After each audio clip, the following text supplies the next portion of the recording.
There is no way you gonna tell me a nigga who averaged 8 points on 40% for his career.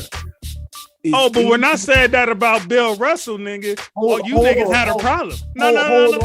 When I said that about Bill Russell, had a problem. All right, what up? Welcome to the All Grind Sports Show, where we are politically incorrect. I go by the name of JC. Here are my wonderful brothers and co-hosts. We back at it once again with episode 51. Thank y'all for all tuning in with us. You could have been anywhere in the world, but you're here with us. We appreciate that. So we're going to start off with my brother, Isaiah Anthony of the Ant Hill Productions. What's happening? What is we effing around and finding out today? Or they about to fuck around and find out about all that pussy shit that they've been talking about. My dog, Angel Reese, the Bayou. Oh, okay. You know what I'm saying? Shout out Angel Reese. Shout out LSU Lady Tigers for getting it done. Shout out the UConn Men Huskies for getting it done. So yeah, they gonna fuck around and find out about the nigga today. All right, then we got the OG, my mentor. You see, he all rated out today. The big ragu. Yeah, always, baby, always. That's right. I respect that. I had to tell him before we even got on. Like, you know what I'm saying? That's real ride or die spit right there. That shows you've been a fan since the 80s. And then we got a new yet familiar face that we ain't seen since the holiday season that decided to come back with all this disgusting Boston gear and Boston talk. But we're glad to have you here anyway, my guy. Man, I appreciate y'all for having sports me. Junkie. I appreciate y'all for having me on, man. I'm ready to get into it, and I'm ready to see the Celtics take banner 18. That's wishful thinking. Wishful thinking? Yeah, we'll see. That's dumb thinking. We'll see. That nigga's about to start. That nigga about to start the episode muted with that type of talk. Then we got my guy, Marvin Coop, with the beautiful, beautiful background. It's my favorite one today. My guy, Marvin Coop, who been believing, you know what I'm saying? We'll talk about it a little later, but, you know, believing in the squad, and, you know, I finally got some hope. So welcome back, sir. All Grind family, it's good to see y'all. It's good to see my brothers, Ragu, JC, my brother Ant. This lunatic right here, even though I never worked with him, I'm happy to see him. Fuck Boston, you know. Amen. You know, fuck Boston. It's all good. But I still love this little nigga though. I still love him though. You know, I seen the episodes he was on with y'all. He does good work. Oh yeah, this is y'all first one together, huh? Yeah, this is our first one together. We were supposed to be on a couple, but you know, since that Boston shit, he be talking that shit got fucked up, and it couldn't go the way he wanted it to go. Keep that. I'm glad we get to talk our little shit today. Shout out to UConn, the new Blue Bloods. Good job, LSU. So let's get to it, man. Like as Isaiah said, man, congrats to the UConn Huskies and the LSU Tigers. 2 great games, 2 great journeys that we got to see. So, which one y'all want to start with, man? Which game y'all want to get into first? Man, LSU. Let's talk about that. All right, I already know y'all want to get to the drama. I get it. All right. Can I start? So hold on. First off, thoughts on the journeys of, you know, what Caitlin did, what, you know, Angel Reese and her LSU Tigers did, Player of the Year, or the tournament, all that good shit. Let's get into that, to the actual factuals, and then we can get into the controversy. Caitlin Clark is one of the most exciting players in the country by far. It's not even a debate. A lot of basketball fans refer to her as the female Steph or woman Stephen Curry based on her play. She does sit around the 3-point line a lot and pulls up from deep. She's a great player. I just feel like LSU had the better team in a sense. That a lot of the games that Iowa won were dependent on how Caitlin played, like purely dependent on her. And I mean, they both made a great run. I don't think really anybody expected either one of them to be in the national championship, especially with powerhouses such like South Carolina, Even UConn on down years in quotation, Right. with the ladies, they're always still title contenders. So it was refreshing to see two new teams. I mean, it was I think it was the most watched NCAA women's tournament game ever. So shout out to those ladies for putting on a show. The refereeing was absolutely terrible. Absolutely terrible. I'm not even picking a side. I'm talking about on both terrible. And this is coming from somebody who's just a trainee right now. That shit was disgusting. Like watching that game was damn near like everything they told us not to do in our first couple of trainings. So it was really nasty officiating, and they need to be disciplined for that shit. That I don't know what the fuck was going on, but somebody needs but all it's crazy because all that spit probably got overshadowed by all the other spit, so ain't nobody even gonna be talking about it like that. Yeah. Like I said, like Isaiah said, it was a hell of a game. Caitlin Clark did her thing, of course. The center from Iowa, I thought she was gonna have a good game because she was pretty much taller than the whole LSU team. Before she got fouled out, I thought she was gonna have a good game, but she didn't. But she still played good though. It was like Isaiah said, the ref was horrible. But overall, it was still like exciting to watch for real. You know, coming from somebody who has daughters and who hopes that, you know, they get to that stage one day. It was like very inspirational. So we'll get, like you said, we'll get to the controversy later, but I think it was a good game. And a lot of ups to, you know, when you look at how Iowa, like, you know, I'm gonna piggyback kind of off of what Isaiah said. That is that defense. Each team did their heart out, but that defense, they did their thing with Caitlin Clark in terms of stopping her at various points of the game. Because throughout the entire tournament, she was lighting it up everywhere. But they finally they ran into a team that knows how to defend and shoot. And man, their first national championship in school history, I mean, that's an even bigger ups. Yeah. It's the year of the purple and gold. Yeah, no, I didn't catch much of the women's. What? I thought you was the only nigga that would have caught that. Yeah, no. That's the OG sports junkie right there. So you ain't watch none of the game, huh, Rod? Nah, I did not. Not even the dudes either? Yeah. Oh, okay. He said I caught that one. I wasn't missing that. Damn, so you wasn't one of the. I back and watched a little bit of South Carolina and Iowa, and I thought I had an issue with the refs, so I don't want to go. I don't want to get all into that, man. So you telling me you wasn't one of the 9.9 million viewers on Sunday? Yeah, nah. I'm not a big women's basketball watcher over the years, you know. So I didn't catch it. So that 9.9, all black, he'd only red dot in there. I didn't see that. I feel it though, Ragu. I feel you though. I didn't speak. I don't want to speak on it, and I didn't watch. You know what I'm saying? That's fair. I feel it, bro. So, well, I'm sure y'all all seen that clip, if not anything else. And shout out to Shaq as well for being like the most prolific and iconic. Also a millionaire that's on these, you know, powerhouse levels that's been attacking her, you know, to go after these niggas. So shout out to Shaq for that, for, you know, kind of bullying the bullies. What's Shaq do? So what's that nigga name? Dave Portnier from Barstool Sports. Yeah, he told him shut the fuck up and keep Angel's name out of his mouth. No, that was what he told Keith Olbermann. Oh yeah, that was Keith Olbermann. Keith Olbermann was the one that called her. I think he called her he called her a fucking idiot. He was the one that called her idiot. Oh yeah, he called her an idiot. And then Dave from Barstool Sports, which is like one of the biggest sports platforms, period. He called her a piece of shit. So Shaq got on both of them niggas' necks. he told Dave, nigga, so is your mama.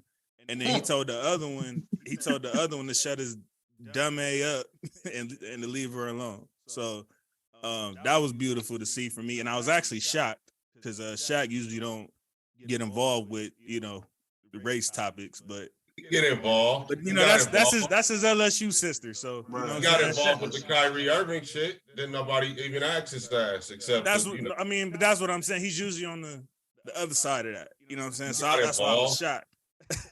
Yeah, no props for me, big fella, until you make it right. Yeah, I was gonna say this don't make it right for the stupid shit you said before, but but you know what I look at it. I like the your mama joke. I just look at it as Shaq really don't like. He shouldn't really just speak on some of those things, but you know what I'm saying? I just leave that separate from, who we know as Shaq. You know what I'm saying? Like some niggas you just gotta point at and be like, that's the stance they know, that's the ignorance that they live in, and that's what it is. So I just leave it at that. I don't expect Shaq to be no, you know what I'm saying, activist figure in sports. You know what I'm saying? That's the lane. Yeah, that's why I don't say nothing then. Don't say nothing. On certain issues. I respect what you said, JC. I really do respect what you said, but fuck Shaq. Yeah, that's my sentiment too, man. Until he make it right.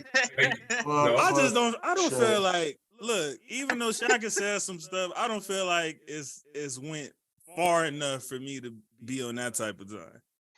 Hey, Charles Barkley has said some stuff for me to go that far. I don't necessarily think Shaq has went that far yet. Just from what I've seen, he just looked like he on some ignorant type spit and just don't know what he talking about. That's how I look at it. Yeah, that's why I say fuck Shaq, because he, like you said, the ignorance of what he doesn't know. That's why I say fuck Shaq. His ass know. He said he know better. That's why he did it, because he know. I feel you. So as far as REESE, man, where y'all stand with that?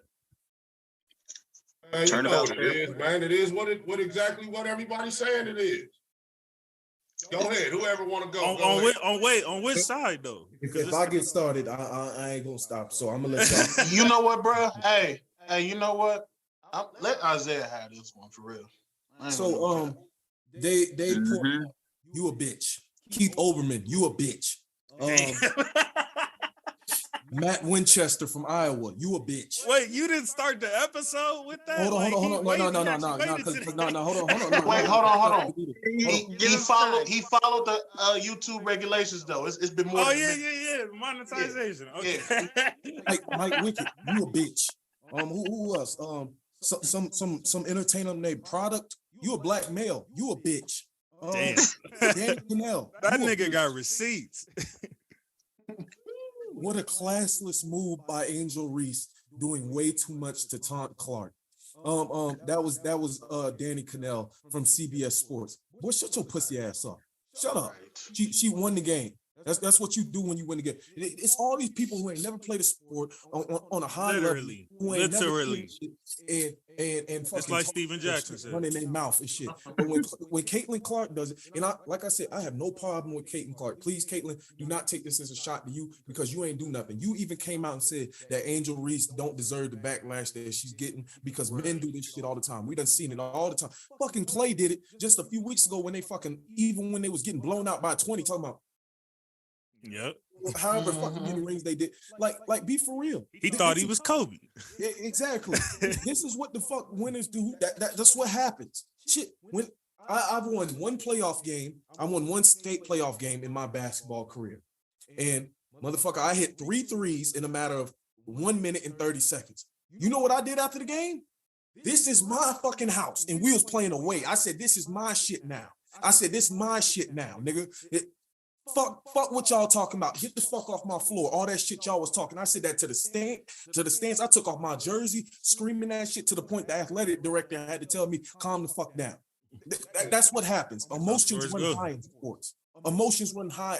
Bro, these young ladies train all fucking year for this shit.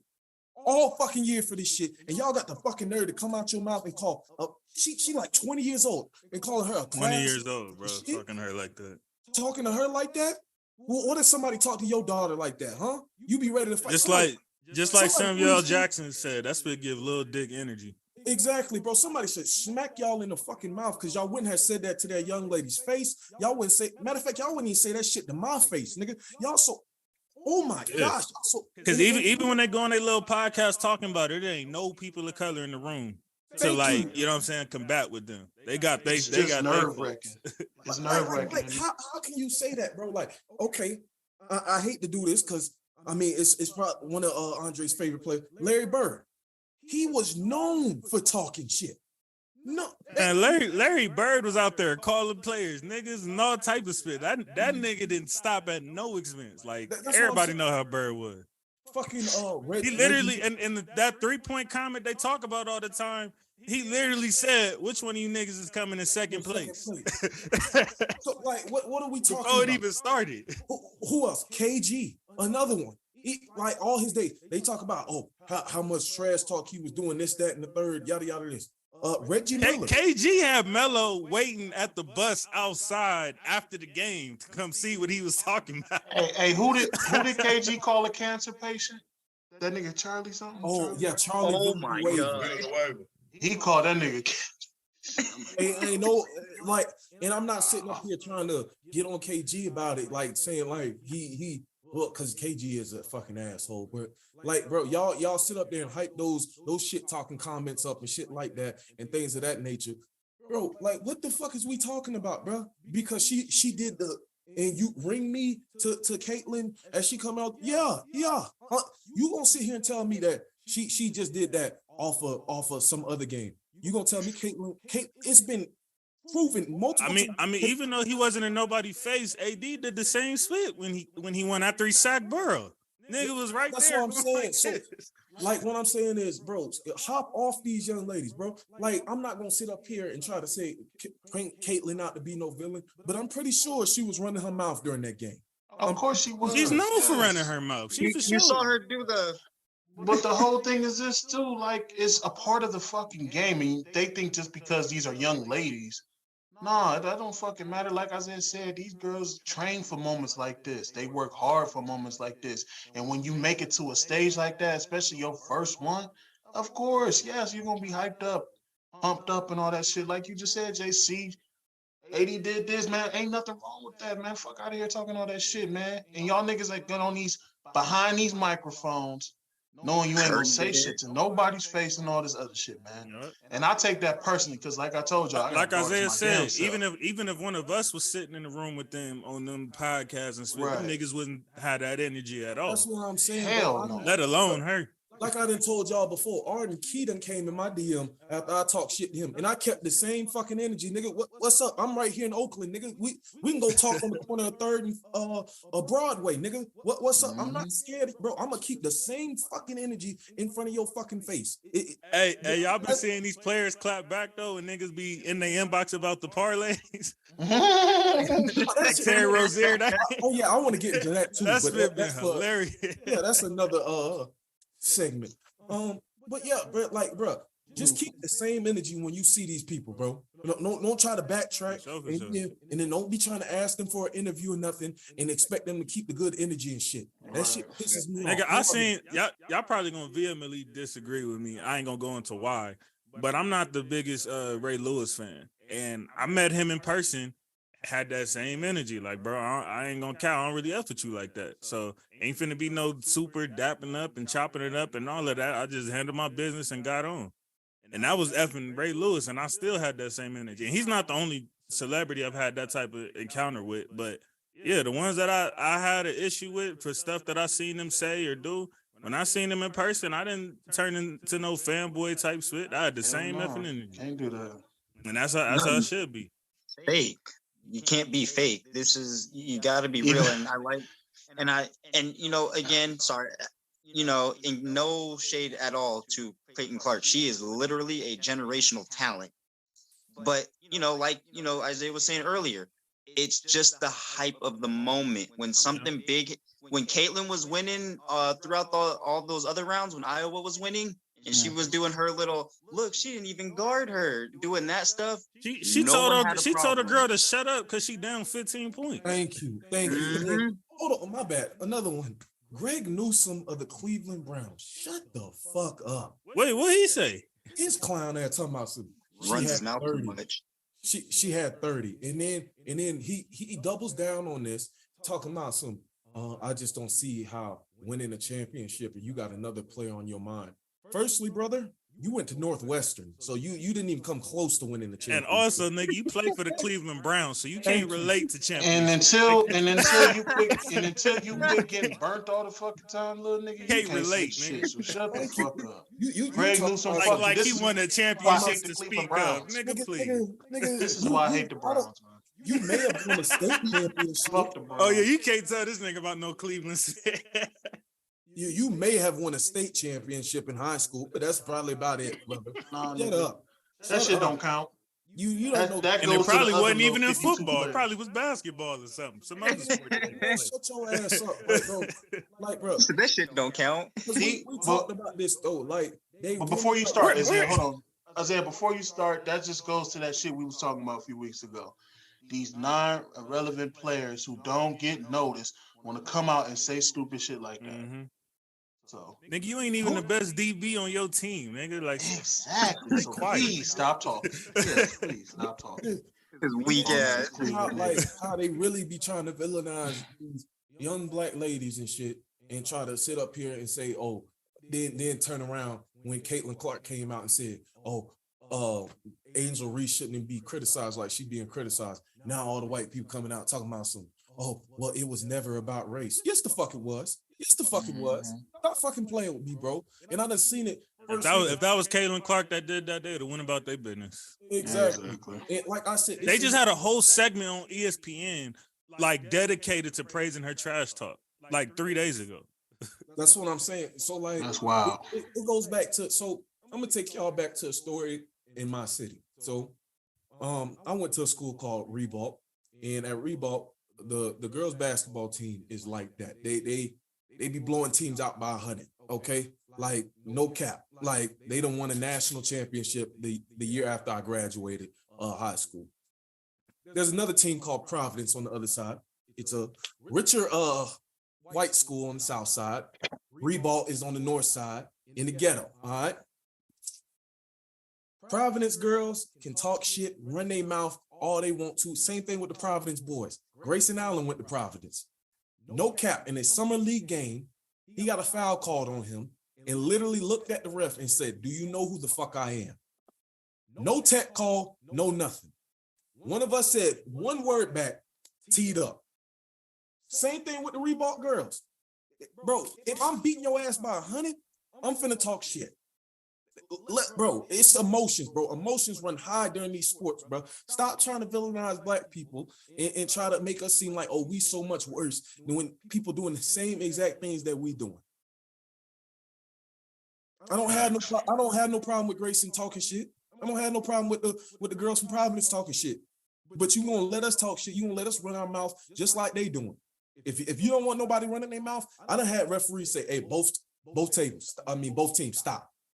Talk to your team and you talk to your team. Okay, cool. If that's the type of time we on, cool. Just keep the same energy for both teams. Don't sit up here and praise Caitlin and have a whole fucking segment of her talking shit, running her mouth and praising it, and then in the same breath turn around and say, oh, Angel was chasing her all around this, that, and the third. Bro, you gonna sit here and tell me she talks shit in every other tournament game but that one.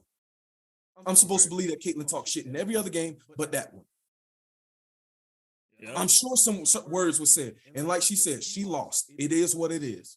It's the Louisville game, right? That she was doing the she did it in every damn game. Every game. She was doing something in every game. Every game. Something. That's her spit. That's her. I like that shit. I love when players be talking shit. Like, let's go, nigga. Let's run this shit. Show me what you got. I love that shit. It enhances the game with players like that. And we don't even got too many of them left in the league like that these days. They used to be all around. It's only like a handful of them now. They all friends. And some of them be niggas who shouldn't be talking. I want the niggas who can talk to talk. Right. I ain't even gonna lie. That's the small part about Pat Brad that I do like. At least he keep that same energy with damn everybody. He gonna talk shit to any and everybody. And even though I'm not saying, but like I said, he be talking to niggas he straight. shouldn't be talking to. That's why I got an issue with him. Hey, it don't matter. He gonna talk shit to any and everybody. And I appreciate that he keep the same energy. At least, like you said, he don't try to be buddy with everybody. So yeah, that's what I'm saying. I respect him for that. Yeah. And most you don't see a lot, you know, like you guys said, there's not a lot of them like that in the league anymore. And guys like Pat Bev and all that, well, they gonna let you know. They don't care who you are. They gonna talk their shit. Yeah, these niggas want to be best friends and go to each other's houses and shit. Fuck all that. Yeah, that's that AAU shit. That's that travel ball era. They all know each other. You saw Kyrie Irving tell Desmond Bain no. Everything leads back to that, huh, D? I mean, I wanted to go back to some man. I don't like that dude. Be like, why? Like, I don't even know, but I just these niggas get like even Jokic and Embiid, like these niggas, anytime they say like, oh, it's, you know, we got another rivalry matchup. Oh, it's not a rivalry. He's a great player. Like, nigga, talk that spit, man. That's all that. You know what I'm saying? Like, go back to how it was when you had two of the most dynamic players at the same position, and these niggas, you know what I'm saying? Like you said, they'll straight up be like, man, I don't like that nigga. I don't even know why I don't like. Go back to that spit, man. Make it more. Crack something like anonymously, and then go back to talking nice about the exactly, dude. You know exactly. That's hosting. No, just crack on. Like, that was my problem. Say how you feel about the fool. Thank you. That was my problem with Embiid saying what he said. I'm not a 2-time MVP. No, put a name on it, nigga, so we can get another rivalry started, nigga. I want to hear you talk shit, so then that rivalry can get built up, nigga. I like that shit. Come on. And again, he said that right after, you know, the lady was interviewing him after he dropped 47 and 18. She's like, oh yeah, you got the better of this matchup in the rivalry. He's like, oh, it's not a rivalry. Like, that's been made me sick to my stomach when he said that. Like, come on, bro. What? Yeah, he straight up said after the game, like, this isn't a rivalry. Like, oh yeah, but they be scared. F all that. They be scared. And Jokic too, nigga. Talk your spit, nigga. Like, nigga, I just won 2-time MVP, nigga. F is you talking about? Like, you know what I'm saying? Like, I want niggas to going back at it. I want Jokic to come out and say, nigga, stop crying, man. Talk about that shit. Yo, man, he did that. Man, I want to hear some shit like that. I would have with it. That's what I'm saying. I want to hear both. I want to see that shit. My dream matchup is to see these two niggas in the NBA Finals. I don't know if it's ever gonna happen, but that's wishful my dream thinking. matchup to see that. That's like that would be like the closest thing. That would be like the closest thing we can get to, like, when we wanted like Kobe and LeBron real bad in the thousands. Like, that would be the closest we can get to something like that. AD bitch ass went and ruined the Golden State versus Cleveland shit with his puss ass. Oh, he another one I got to lay into this week. Well, you say he ruined the what? He ruined the Cleveland and Golden State rivalry. Like, that could have. Why you say that? Nigga, he went to Golden State, made it completely uneven. Oh, you said KD. I thought you said. I thought you said AD too. I was like, I was like, what AD do? Yeah, I might have been. I thought you said AD too, bro. I'm like, but KD. My bad. KD. If AD.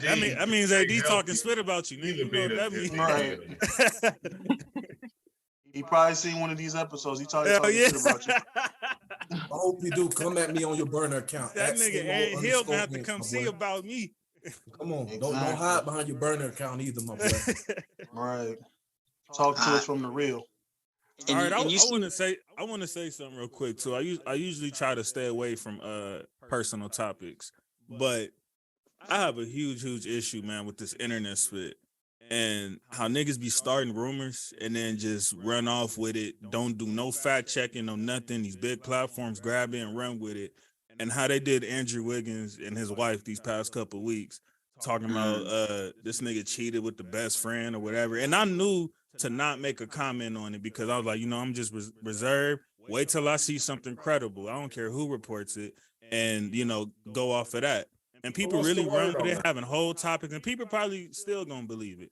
But come to find out, I think it was today actually, he was dealing with his sick father for the past few weeks, which sounds like something you would take some time off of basketball for, to be around your sick family. I figured it was something like that. But we got to stop this disgusting energy, bro, of like just running with spit. If you see something on the internet, fact check the spit 4 or 5 times.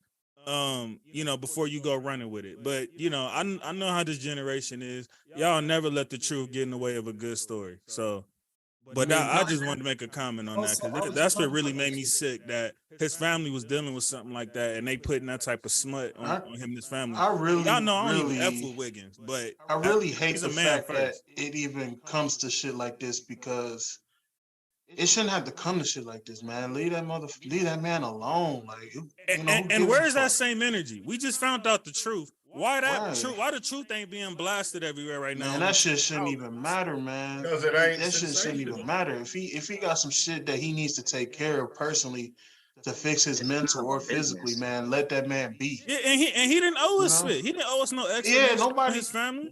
Exactly. So people gonna make something up because he didn't say nothing. I saw. And the biggest thing too is we live in a world where people feel entitled and like you said, it's just a lot of negative energy.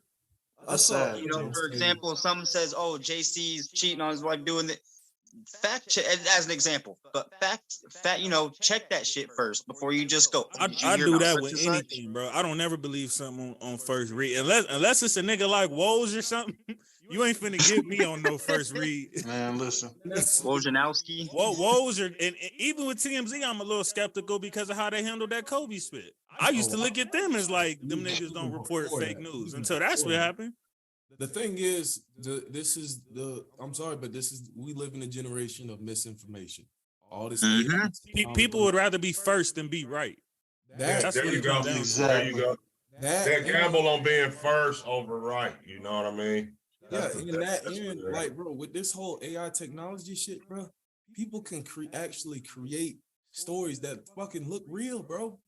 You can legit mimic somebody's voice to say anything that you want them to say. You can mimic their image to make them look. And people will believe it. Scary ass world. Hey, on the flip side, niggas might start getting off because it spit like that. Like, man, that wasn't my voice on that phone. That's some AI technology. Niggas might hit you with that now. So in our reality though, like I said before, I don't give a fuck. Like you said, Jay-Z cheese on it. Okay, if that's fine. Right. Who gives a fuck? Right. I ain't gonna affect me. Our business. That's another layer to it too. My like, bank account's still the same. I don't give a fuck about none of that shit, man. And it's not our business. It ain't even that, little Andre. And it was crazy because I just don't. It just doesn't faze me, and it's not gonna help me move forward as a human being. I mean, I just wanted to say some shit like that, but I mean, okay, if he cheated on her, okay. If I meet Beyonce, hey, what's up, bitch? And another thing that was crazy too is that his wife and Sadell Curry, literally the same day those rumors came out, they both came out and said that spit wasn't true. Both of them. And people still kept running. I still kept seeing that story being repeated over and over and over on my timeline. I never said nothing, but I just figured, like, you know what? Let me wait this out because I'm like 90% sure that that's not what the story is. And come to find out today, this nigga was dealing with his sick, getting his sick father right, spending time with him, making sure he was good before he came back to worrying about some basketball.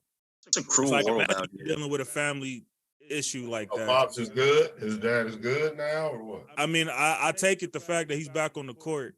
You know what I'm saying? That he's doing a lot better. So it was just crazy because I saw this one avid Warriors fan on Twitter talking about I have a hard time with being a fan of a guy who's missed half the season and didn't tell us why. Bitch, get the fuck out of here. Like Andre said. Hey, that's kind of goes back to what Ragu was saying a couple weeks ago. I think the money is what make these fans be feeling entitled as hell like that. Like that, and that's what is wild. I'm just like, and we all said, bitch, you let Twitter know what's going on when you take off work or something? Exactly. Like I gotta avoid that situation and that thing. You don't want niggas to know where you at, especially if you called off work. Fuck that. But and like you said though, it's just, man, listen. It's like that's his business. And all this access that we have now.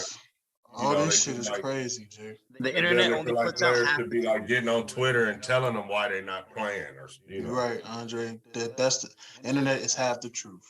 Now I'm not even gonna say the internet is like 40% the truth, and it's sad. They only show you what they want you to see. It's less than that. You're right. You're probably right, bro. It's like 10. Everybody on social media be like, I'm not gonna say completely everybody, but a lot of people on social media live in a fucking lie. You can create yourself however you want to on the fucking internet, bro. And don't nobody. Oh, you don't have to show anybody that you struggling. You don't have to show anybody that you having a hard time with shit. And that's why I try to be so fucking honest and open with like people on. Like I told people, bro, I was fucked up. I need to go to therapy. I'm a black man who needed to go to therapy because I got some issues I needed to deal with. I tell people all the time, shit, Marv, no, I miss my fucking sister, and I'm still dealing with that shit. Me too, bro. You know what I'm saying? So, like, bro, stop trying to, bro, stop this, bro. Y'all be having 20, bro. I'm 25 years old, feeling like I ain't shit because damn, I had to realize that I'm too locked in on this social media shit that it partially fucked me up too. I was like, bro, you need to step away from this shit, bro. Like you absorbing this shit too much to the point where you having a midlife crisis and you only 25 years old. And that's what I can't stand about people take that mental health shit to a whole nother level. And it's people out here really dying from depression, and people want to take the shit that's actually wrong with you and go gossip behind your motherfucking back about that shit. And this is why I don't speak on shit like that with me and shit like that, because I have family members who would do that shit to me. So that's why I'm careful what I say, if that makes any sense. Yeah. But that's what I'm saying. It's shit like that that really irks me and be like, people want to say, oh, I got mental health and then fuck around and giggle and shit. I was like, man, no the fuck you don't. You don't know what that shit means. I'm a person who actually deals with that shit. And until like you actually deal with that shit, man, no, fuck that, man. I can't stand motherfuckers like that. Like you said, Isaiah, you probably right. It probably is less than 30-something%. These motherfuckers be unhappy with themselves. They just want to go and take it out on others and shit, man. Fuck all that. And I hate when people they're using that, like when they get in trouble or something. Oh, it's my mental health. No, don't stop. Yeah. People are really going through shut your dumb ass up. That shit makes me so mad, bro. People really go. They use it. They're using it as a crutch, and they need to stop because there are people that have been through worse things than probably the guy on your right. And that guy's gonna laugh and get ha ha ha and use that as an excuse just to get a slide by. No, to be honest, a lot of these terms that we be using casually, we really don't be knowing spit about. Niggas be like, oh, I was depressed. Oh, I had anxiety. You know what I'm saying? Like I was feeling a little crazy. Like, man, it's people that like literally get medically diagnosed for this stuff. Even the women who be joking around, oh, I'm bipolar. Like y'all really have never experienced somebody who's really effing bipolar. Like people that got schizophrenia. Like I know people like that. You know what I'm saying? Exactly. Having random episodes. Like a lot of these terms that we just be throwing out, like they cute and cool, we really don't be knowing the first half of it, bro. I agree with you, bro. Take that. I agree with you on that. I agree with you on that. Even no matter how bad or effed up I may be feeling, I always try to stay away from me saying like, man, I was depressed. Because it's like like I said, there's people who really get diagnosed for true depression, and you know what I'm saying, to lowest a low, and that's not to take away from how I felt, but I don't want to take away from something that's like a real serious topic. Just because we don't know nobody like that don't mean it ain't there.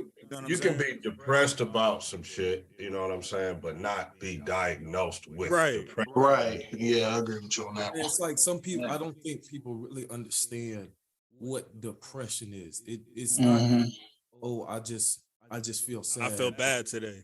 Yeah, no, that shit means like, nigga, I can't get happy.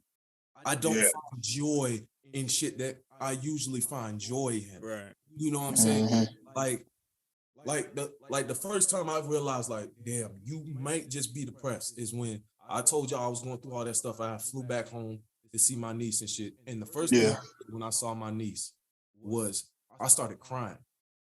I started crying because I immediately thought about, damn, I'm finna have to leave her again in like 5 to 6 days. And I just turned back and looked at my mom and I said, I don't know what's wrong with me, but I know full well I'm not okay. I was like, but that's what I'm saying. It's niggas with stories like yours, you feel me, that had freshly just lost your best friend, basically. You know what I'm saying? Like, when I look at situations like that and then hear somebody just because they feel bad for a couple seconds and hop on Facebook, oh, I'm depressed.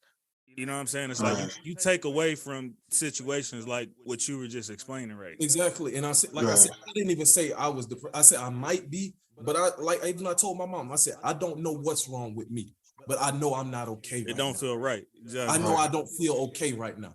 So I'm not even gonna go as far to say I'm depressed because I ain't been diagnosed with shit. I hadn't even talked to nobody about that shit yet. So don't like Andre said, bro, by playing that card, bro, you kind of diminishing other people who actually going through these things. Right. Don't do that. Don't play with stuff like that. Like if you're actually having mental health issues, bro, go seek out help, bro. Go talk to somebody so we can figure out what exactly you may be going through or what you may need to be diagnosed with. I'm not gonna speak long on this, but I've been through so much in my life. Y'all, some of y'all know some of the shit I've been through. I lost a son at 18 years old, lost my brother, lost my sister. I lost a lot of people I truly love. I've been to 20 funerals before the age of 21. Oh my God. And I'm not gonna lie to you, coming from New York, I ain't gonna lie to you, I'm never gonna be okay. I'm honestly can sit here and tell y'all that right now. Losing a son, that's gonna be my biggest scar I will never heal from. But I can honestly sit here and tell y'all right now in this moment, that's why I look forward to Tuesdays. Doing this shit with y'all makes me feel good at the moment. I ain't gonna even cap to y'all. That's why I love and enjoy. That's why I text you like, hey, we still filming? You know, I'll be ready for shit like this, man. I'll be ready. Marvin don't be playing because with here's me the at thing, all. y'all my brothers, man. I look forward to this shit. I tell JC all the time, I don't give a fuck how long this should take. It could take 4 or 5 hours. I don't care. I love talking to y'all. I love talking to y'all off camera. You know what I'm saying? It does make me feel better in the moments, but I ain't gonna lie to you. Like I said, some moments where I'm by myself, yeah, of course, you know, I'm gonna think about my sister, I'm gonna think about my brother, think about my son. I think about people. I think about those people. And I know they'll be proud of me the way where I'm at in life now. But like Isaiah was saying, I've never been diagnosed with depression. You know, but it's like, no, I ain't gonna never be. I'm just gonna be real. I'm just gonna be honest with you. People be like, you okay? I was like, I'm gonna be real. No, I'm never gonna be okay. Right. Until I get at least 1 hour with those people I lost, nah, I ain't gonna be okay. I'm just keeping it real, but I ain't gonna be no Debbie Downer about it. No, I ain't gonna sit up here and be like, oh, this, you know, I'm just gonna keep it honest with y'all. And that's just being honest, you know? And the biggest thing too, I'm gonna keep it short and sweet as well. Like back in 2020, I lost my sister to cancer. Now, as much as bad as I feel about it, can you only imagine how my dad felt or how my mom feels? Like, yeah, I feel bad, but they watched her from this little weed grow into this 23-year-old with a kid. So people got to understand that, yes, we all go through shit. And yes, we're not the only people that lose someone, but we have to start taking things under consideration and realize, well, damn, if I feel like this, how does that make, you know, how do my parents feel? Because that losing a kid is probably one of the hardest things to do. I can speak on that. Yeah, you're right. It is. And back to the Wiggins point, all these stories that these brothers just shared. Imagine they going through something like that, and they got a bunch of people on Twitter talking about, oh, we need to know what's going on, and then making up a fake story talking about, oh yeah, his wife cheated on him with his best friend, or you know, it's because he got jumped and got scared, like, you know, whatever. Imagine somebody making up false stories about you going through stuff like this as you're going through that. So I just hope, even though I know it's probably unlikely, but I just hope there's certain people that take something from this situation and, you know, just kind of scale back on that. And at minimum, check your sources, bro. Like, I don't know, people act like that's so hard. People want to be messy so quick, entitled so quick, but just check your effing sources, bro. If it don't come from Woj, it's fake news. And that's that on that. Facts. Fortunately, man, because clicks and likes, man, is what's. That's all it's about, right? That's all it is. And it's like, if you want to, and it's like people be wanting to have like the new internet topic, you know what I'm saying? Of like, oh yeah, imagine if this was to happen, just so they can, you know, make stories about it on their podcasts or on their, you know, on their Instagram pages and shit like that, and have a whole discussion about something that wasn't even true to begin with. Yeah, like I said, bro, that's America for you, bro. The nation of capitalism, bro. I don't care who I got to step on. I don't care what feelings I got to hurt, as long as we get the money made. agree with And you. they're And for the record, don't y'all niggas ever call me biased again, because I can't stand Wiggins, and I just had a whole segment defending this nigga. Oh, here this nigga. Don't make me explain bias. Right. Yeah, That don't nigga make still, me that bias. nigga still a bum. You still a bum, Wiggins. But you know, as a man, I respect it. keep that same energy, remember?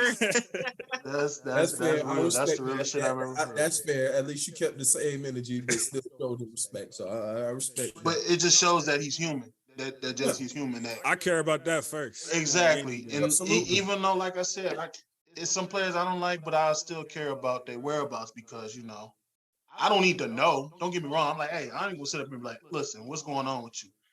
I mean, it's just because I have a heart. I'm human at the end of the day.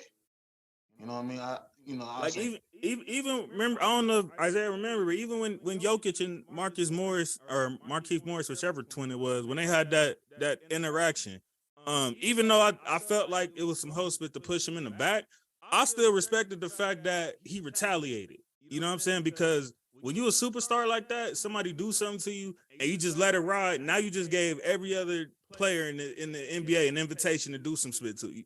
You know what I'm saying? So you have to set that mark of like, nigga, I'm gonna retaliate, nigga. That's why certain players, you didn't see that much happening with them of niggas trying them because niggas knew what it was. You didn't see niggas trying Dwayne Wade like that when he was in the league. You know what I'm saying? It's just certain.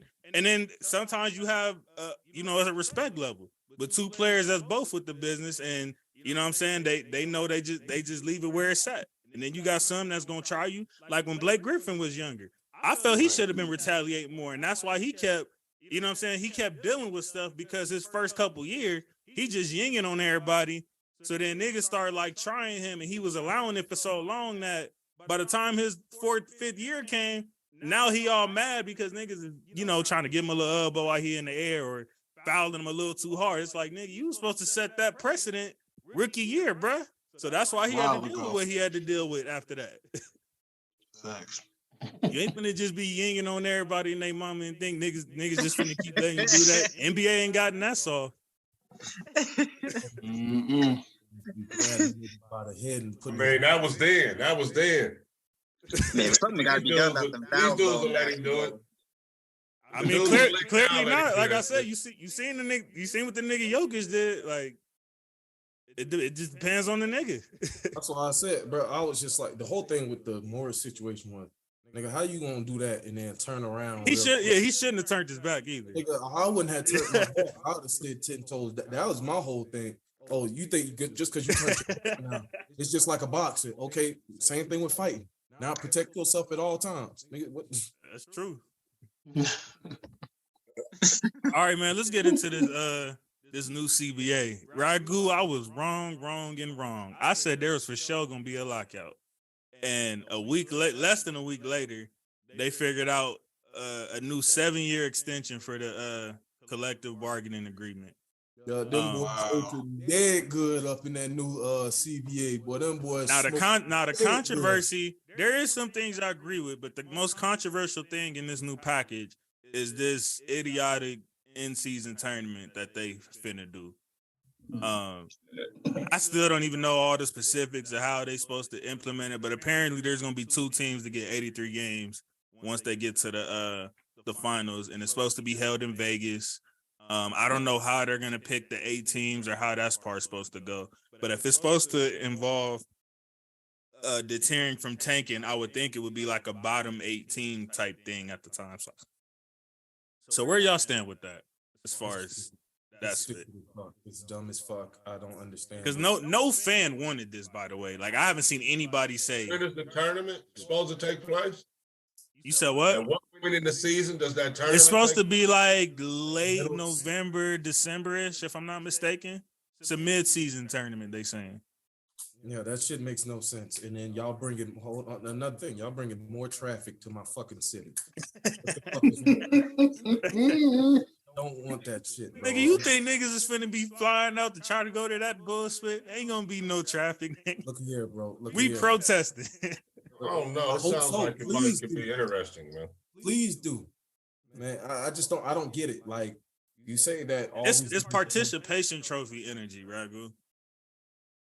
I mean, but if it's that early in the season, they can't be really rewarding nothing, right? Yeah, they get what, 500,000 and I don't know. It's some type of award for the It's like spit. Oh yeah, that $500,000. they get money for that tournament, but the season still goes on, and you know if they. But if what? they So not- what about the two niggas? Like, are they gonna count that 83rd game to where they can inflate their stats with an extra game? Like, you know what I'm saying? It's a lot of spit I think is wrong with that. I don't think that can count in like scoring titles and whatnot. Like for But a season, but the tournament is supposed to be integrated into the season. It's not like it's separate. They're saying it's gonna be a part but of I'm their saying regular the extra game, it would not be fair. So that one can't be counted. But It like, can be counted towards your total NBA stats, but in the season, even that I against feel somebody else. ain't cool. It's That's an still NBA inflated. game. It's an NBA game, shit. I mean, but you don't count the I think play-in the tournament. tournament They don't count the think it play-in sounds tournament interesting. stats. That's a playoff game technically. Until count I that to see nothing. the format of or whatever on what that thing is going to be, the tournament, I'm a reserve judgment. It sounds interesting to me. okay. I'm just saying.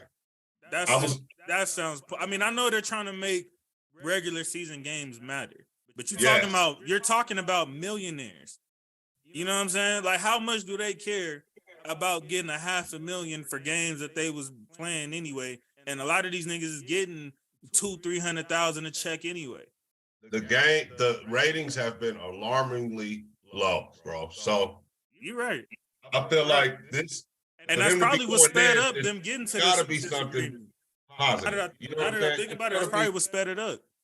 yeah, it's gonna be intriguing. Watch, I bet you we all be like, oh damn, well, yeah, the tournament was cool. When we finally when we see it in its final, like what it's gonna end up being. It sounds interesting to me.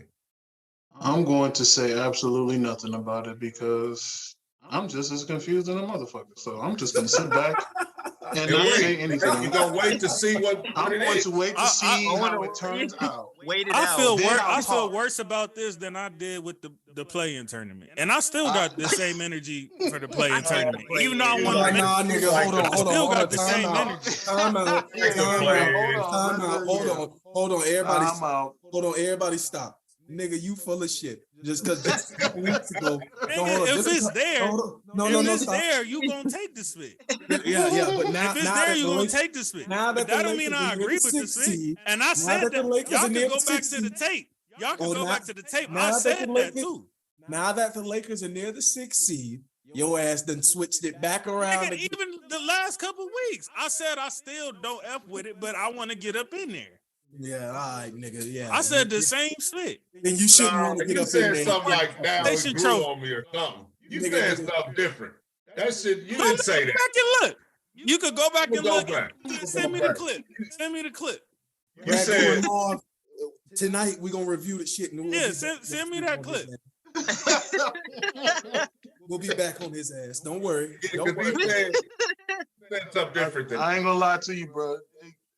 The first They got man, you. the They first got time you. I brought it up, I said even though I don't F with the play-in tournament, I'm trying to get up in there. That was what I said when we first had a chance to get in there.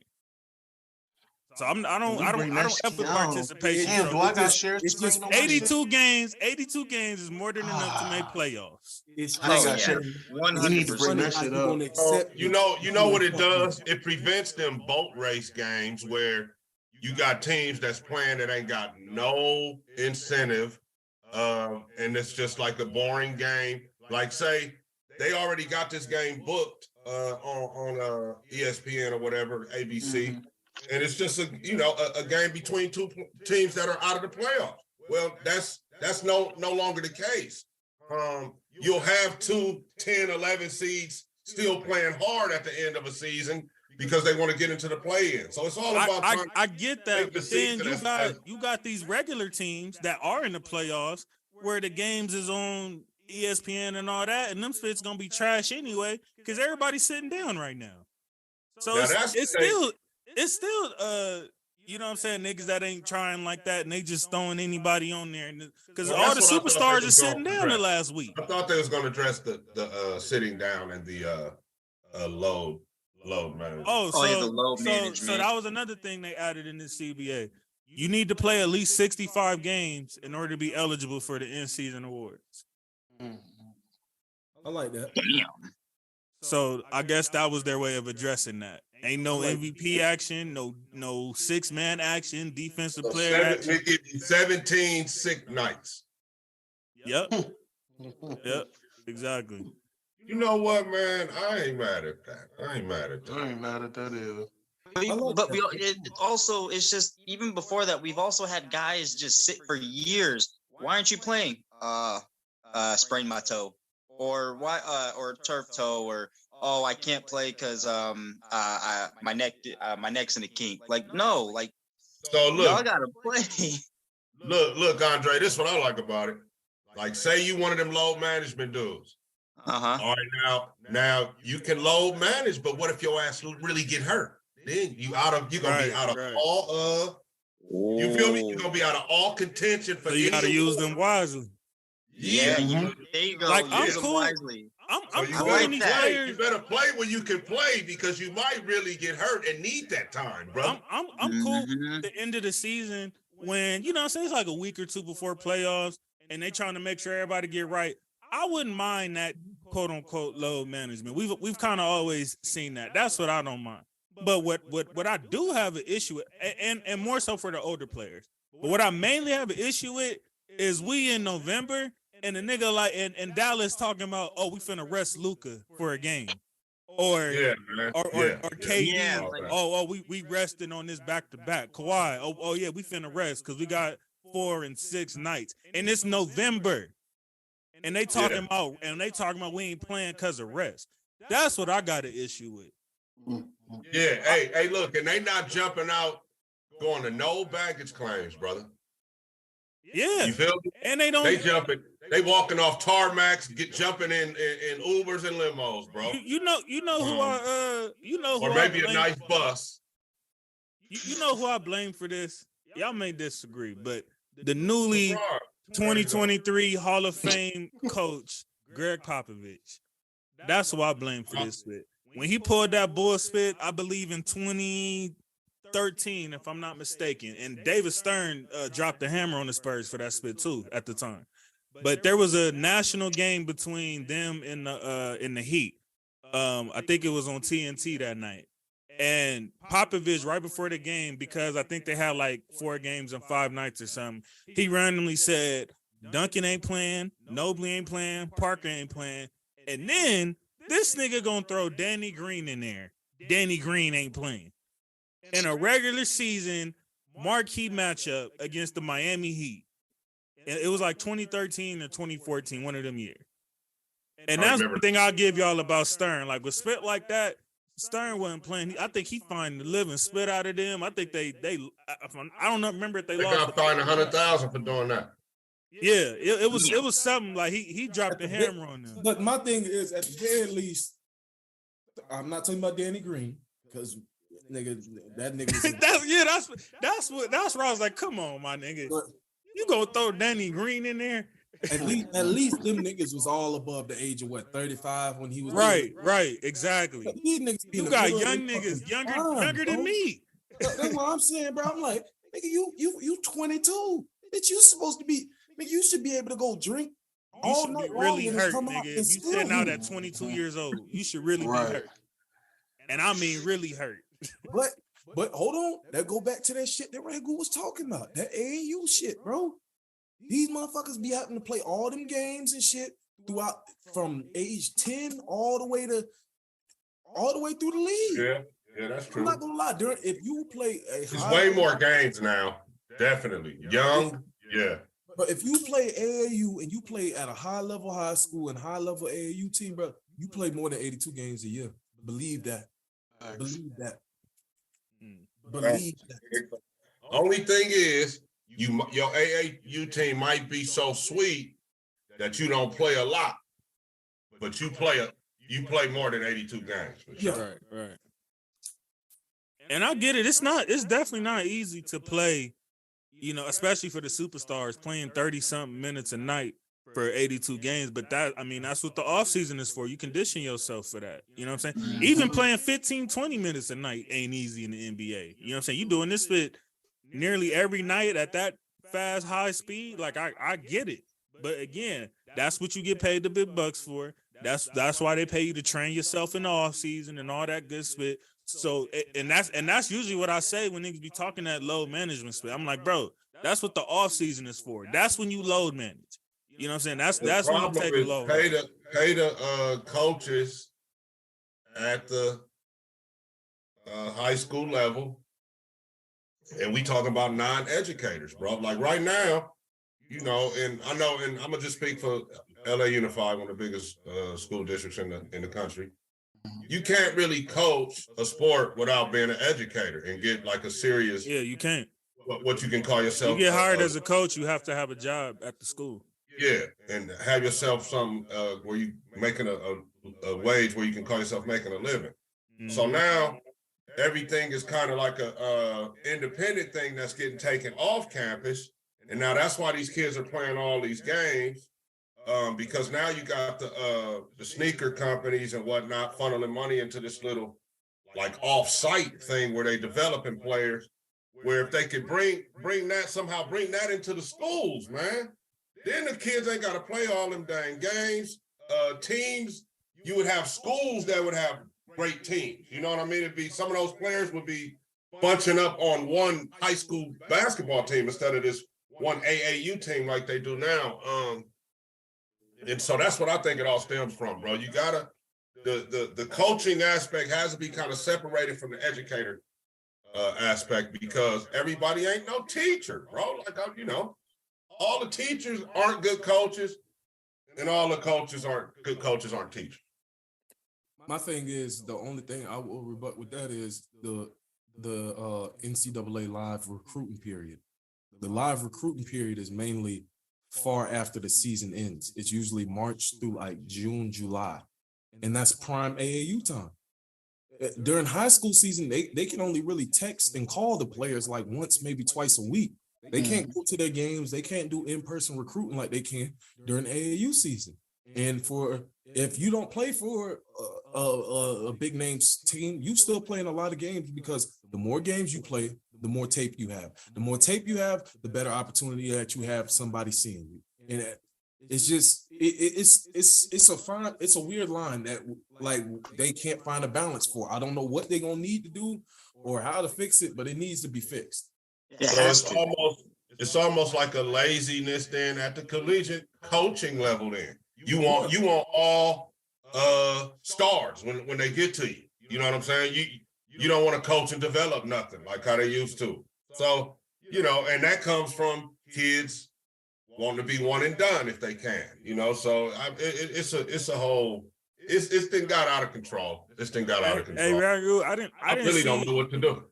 That's what I didn't see if they were just talking about the regular awards, but if they're also talking about like all NBA and all rookie and spit like that, I think that changes the game more than I realize, because those type of splits is your money.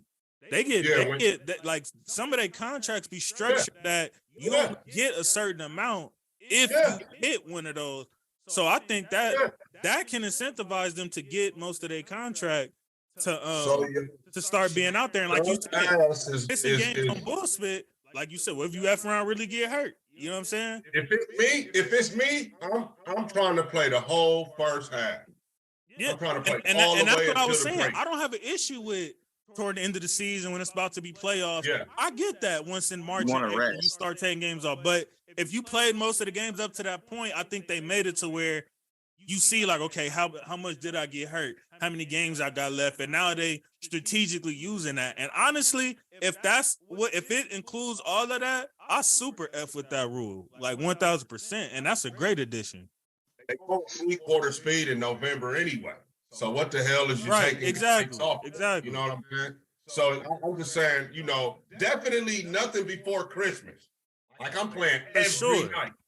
For sure. And then, you know, if I need it, you know, coming down the stretch, He can do Now, things. if somebody's coming off a super effed up injury like an Achilles, ACL, I get you not playing a back-to-back at that time. That's understandable. But when you just randomly take a superstar that ain't nothing wrong with and say, "Oh, he not playing a back-to-back," nigga, what? Yeah. That's where I have an issue at. So Yeah, he playing 55 games and talking about he the scoring champ and shit. You know what I'm saying? That's sad. That's sad, man. That's that sucker shit. So yeah, it's Exactly. But it's true. Oh, these niggas soft, man. That's enough games too. That 17. What is that? 17 games, 15 games.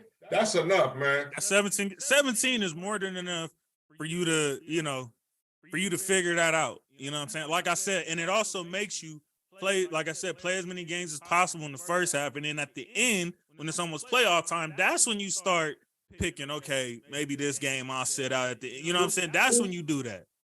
High ankle sprains will take you out, man. You're done. Yeah. You're going to miss more than that off of that. So yeah, you get hurt for a couple weeks. I mean, with basketball terms, that's damn near 10 games, ain't it? Right there. Hell yeah.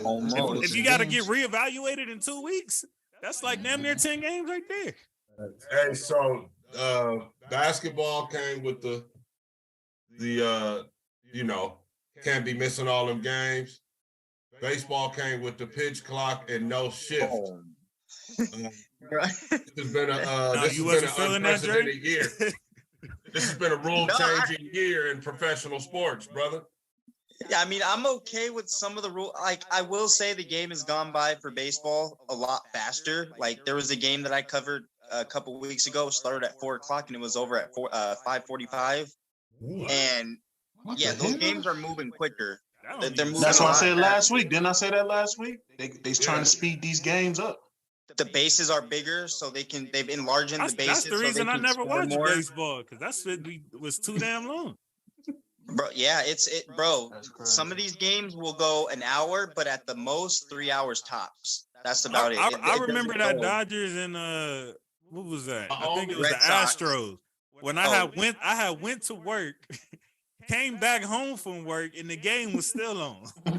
It was in like the 18th inning. It was like one of the longest games ever, or some shit like that. Oh yeah, I remember that game. Yeah. Happened against the Red Sox. I still wish they would have gave them a little shift action, like maybe gave them 2 or 3 shifts per 9 innings, and one timeout. The manager kind of like strategically use them. But I'm down with the no shift at all because they went too far with all that, man. So I say all that to say that with the basketball rule coming, with the having to play more games, they're starting to cut down on the sitting out for nothing. They got that in-season tournament. They already got the Kawhi, Kyrie. All these guys, bro. So it's a new era, man. They started to kind of unparticipation trophy. And like Isaiah said, nigga, at least be over 35. Like, Bron been playing for 20 seasons, all that mileage on his body. I get that nigga sitting out a couple games here and there randomly. I get that. But all you young niggas that's under 25, under 26, like, man, stop playing with me, bro. Like Anthony Edwards you said, be missing no games.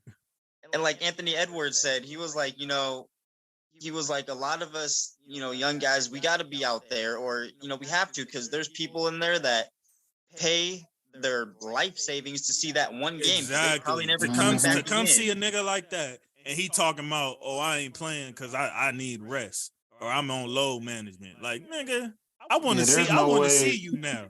I want to see you from the shoulders now, nigga. Like Jalen Green should be sitting out games too. I'm like, nigga, what you tired from? Y'all niggas can't even win. What that nigga 20? Yeah, I was about to say, nigga, this your second year. You shouldn't be sitting 20 years old talking about sitting out. Right, get your punk ass in there, man. Bro, that when he said that, I was like, bro, shut the fuck up. Pissed me off. That's why you win. That's why you win in 20 games at 20 years old. And the fucking Pistons, I feel sorry for them too. 62 L's, god damn.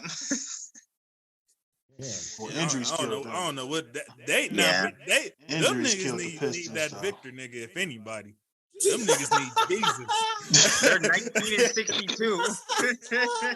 I think Silver. I know you be picking anyway where the number 1 seed go. You know where they go before we know. Send that nigga to Detroit. Don't do them like that. That's fucked up. Don't nobody else need that nigga. No. Houston gonna be all right. The Spurs, them niggas been good long enough. F them niggas. Exactly. Get them niggas to Detroit. Vicky, boy. I can't wait till that nigga get in the league, boy. You talking, I love you foreigners, boy. I'm gonna be on that nigga ass like white on rice, boy. He already got his nickname picked out and everything, boy. I'm getting me that jersey. Mm-hmm.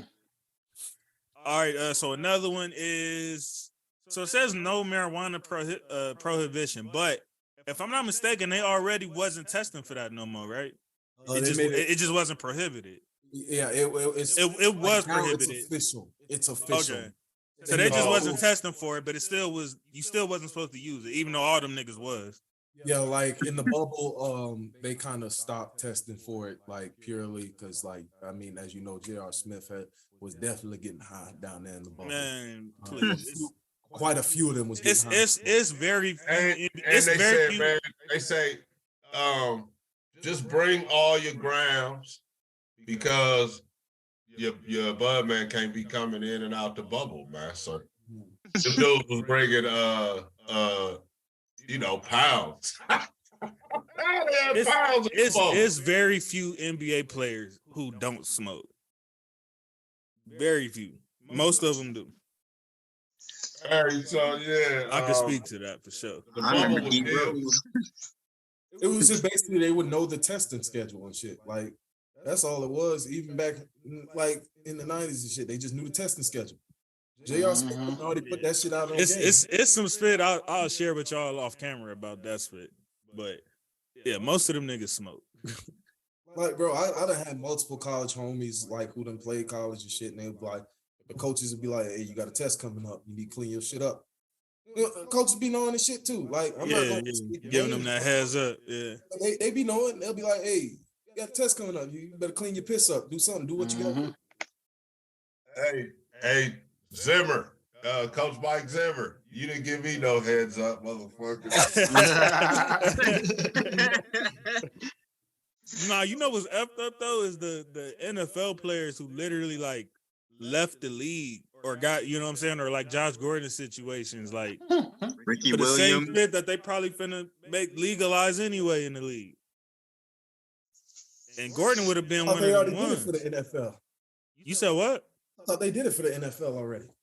Did they? Hold on, let me check real quick. No, if they did, that's dirty. They have not. Yeah, because it was just a nigga like 3 years ago. I remember that left the league because he kept failing and felt like he should be able to, that was his way of protesting. Oh, that's okay. To me, that's idiotic. Like, I'm not giving up no millions of dollars to smoke, but you know what I'm saying? It's still crazy that was such a thing that, niggas was losing out on their paper. Legacies was Ricky Williams. But it should have never been banned in the first place, though. So the new collective bargaining agreement hired the threshold of how many cannabinoids you can have in your body when they test. So it's basically you can smoke, but at moderation, like more so like maybe once or twice a week as opposed to every single week. Got you. So in the NFL, you're gonna get tested once between preseason and between March and the start of the season, man. So they divide the little okay. So all season do your thing. Yeah, so like and not only that, JC, immediately after you get tested, you good until next March. So if you a guy that got tested up front, like you already got your test right now, you pulling up with backwoods and shit, and your homies can't even fuck with you. You laughing at them because you done already got yours. They ain't got theirs yet. Yeah.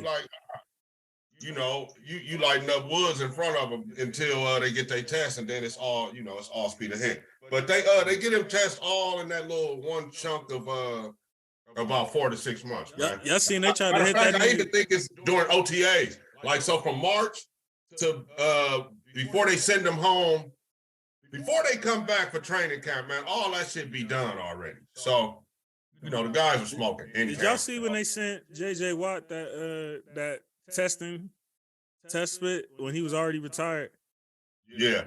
Y'all could call me a conspiracy guy, but I think they did that just to be like, oh, we do be randomly sending it to white players type spit. Because most of the time, it be the niggas that they just randomly after they do something, some crazy catch or whatever. Oh, we need a random test. I'm like, man, where Christian McCaffrey random test that? Well, that if anyone's getting tested, hurt, so that's why. if anyone's getting tested, get tested. Who playing 3 games a year? If anyone should have gotten tested, it should be the damn Chiefs defense in that Super Bowl. You see how they were laying people out in the beginning? Damn. It was fun. Ain't no way you gonna sit here and tell me that Tom Brady wasn't on cocaine going out there playing at 45 years old NFL QB. Get the fuck out of here. You on that same shit that Tom Cruise on, nigga. Facts. Hey, man, I gotta roll, man. I gotta take my grandson to track practice. All right, big dog. All right, OG. Yeah, I'll check in with y'all, man. Much love. Hey, it was nice meeting you. Yeah, for sure, Andre. Nice meeting you, bro. All right, big dog. Take it easy. Next time. All right, much love, G. All right, so the last one is on the CBA. Players are allowed to invest in sports betting now. How y'all feel about that one? I don't know, man.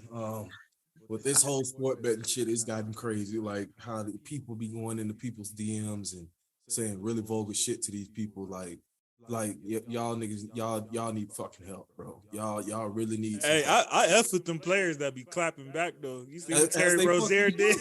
That nigga said you ain't about nothing, F nigga. You ain't got to.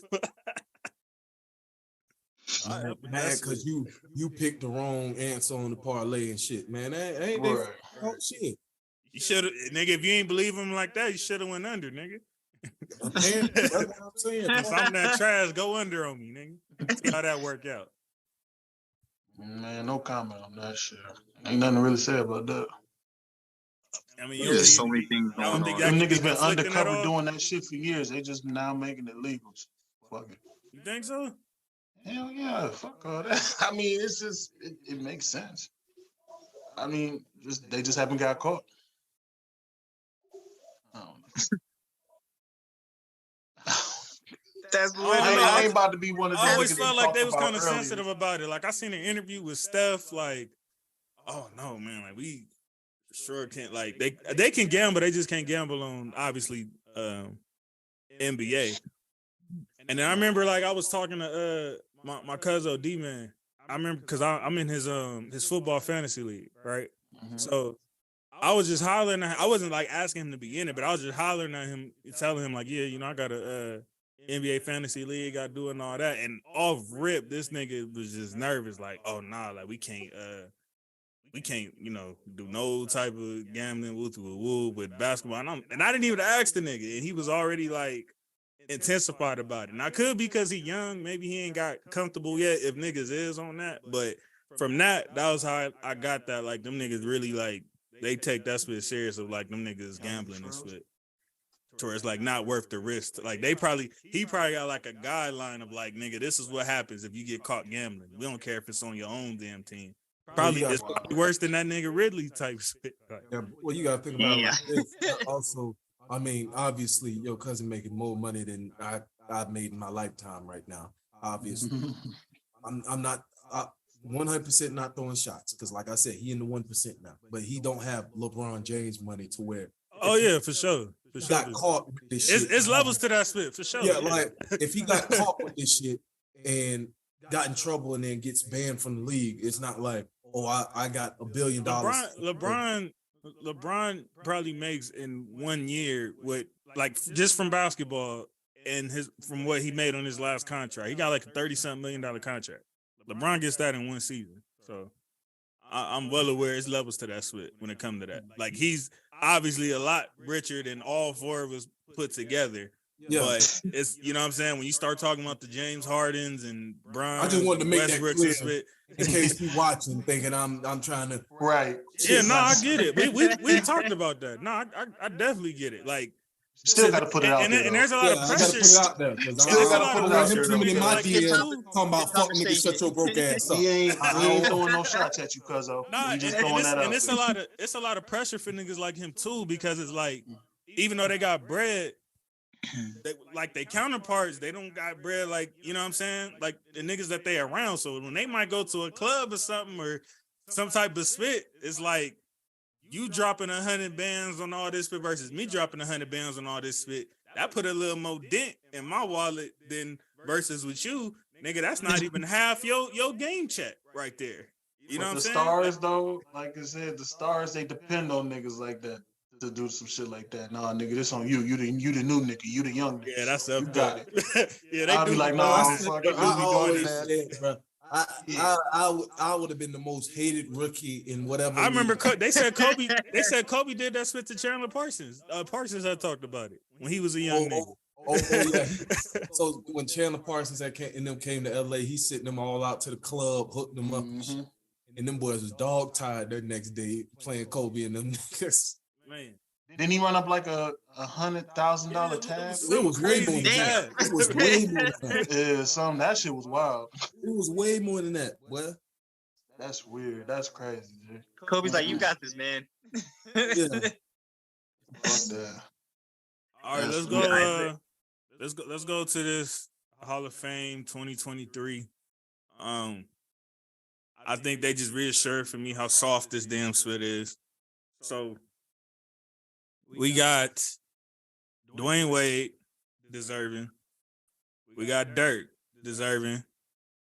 Got Tony Parker. We got Pau Gasol. Arguable. Both of them niggas is arguable. And that's my thing. If it's arguable, you ain't no Hall of Famer. And then you got Becky Hammond. That's the 2023 class. I feel what you're saying, but like I said, nigga, if that nigga Tracy McGrady got in, them two niggas. But I don't feel like, and if he was a sneak in, it definitely shouldn't have been first ballot. Like, I agree. And T-Mac was my favorite player. And I felt that spit was soft. I didn't like that spit. I didn't like that, even though I know it wasn't for basketball purposes, I didn't like that Yao Ming spit. You know what I'm saying? Because I don't feel they justified it with, oh, it's supposed to be international. I feel like they was really trying to say Yao Ming was that nigga. And that's the part I didn't like. So I have so mixed. I really do have mixed emotions. I really feel like Tony Parker's is the international clip. Like he's one of those that came from Europe. He has success in Europe as well.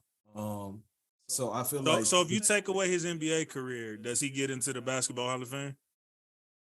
I mean, most overseas players don't just get into the Basketball Hall of Fame. Oscar Smiths. What you mean? Oh shit! I forgot about. Damn. That's one. Name. Come on. I mean, I don't know all the. You got this long ass list. Name the long ass list. I didn't say it was a long. I thought you had a long list too. You said that niggas ain't really like most of them getting in is because of them being in the league and that's it. So what I'm saying is, I named you a nigga who just was international and still made that spit. And I said most. If I'm not mistaken, I think Sabonis made that spit, and that nigga didn't do spit in the league. Okay, so two. I said most niggas. So 2 out of. I am not an international basketball fan. I'm naming the niggas I know of from NBA niggas. Now, if I look down the list, I'm sure I can find a whole lot of them if I was to go look. Well, if you gonna call it out, then I'm gonna need you to have your list ready, nigga. That's what I'm gonna need. I gave you names of niggas that did. You gave me 2 names. I said most niggas. I didn't say every nigga. So now back to what I was saying about Tony Parker. Fuck Tony Parker, man. It is fuck Tony Parker. But nigga got in the Hall of Fame with 15 and 6. I don't even know if it was that. I might be being nice right now. Now niggas gotta make me cape for a spur and shit. You ought to be. No. You are a disgraced Laker fan right now. You doing that on your own. You is a disgraced Laker fan right now. You doing that on your own, bro. We ain't making you do that. So he finna F around and find out. No, fuck that. Fuck around, find out. We don't need to find out nothing. Fuck that. Right place, right time. That's why you in the Hall of Fame. So, Right place, right okay. time. Thing is, Tony Parker has over 19,000 points. F all that. What did the nigga over average? 7. What I said 15 to 6. 19,000 points. Okay. All right. That's cool. 19,000 is not Hall of Fame, first of all. Averages. Look at rings. Averages. How many niggas? Hold on. Time out. How many niggas in the league do you think have scored 19,000 points? Nigga, a whole lot of them. What you mean? I'm looking at Christian. it right now. Don't Christian Laettner got 19,000 and he ain't do spit in the league. Who? What? Nigga, fuck no. Fuck. You think No, he I'm about to don't. look right now. 19,000? I'm about to look right now. I'm looking at it. Brother. How many people in the league has over 19,000 points? My brother, he has 11,000 points. He ain't nowhere near close. So.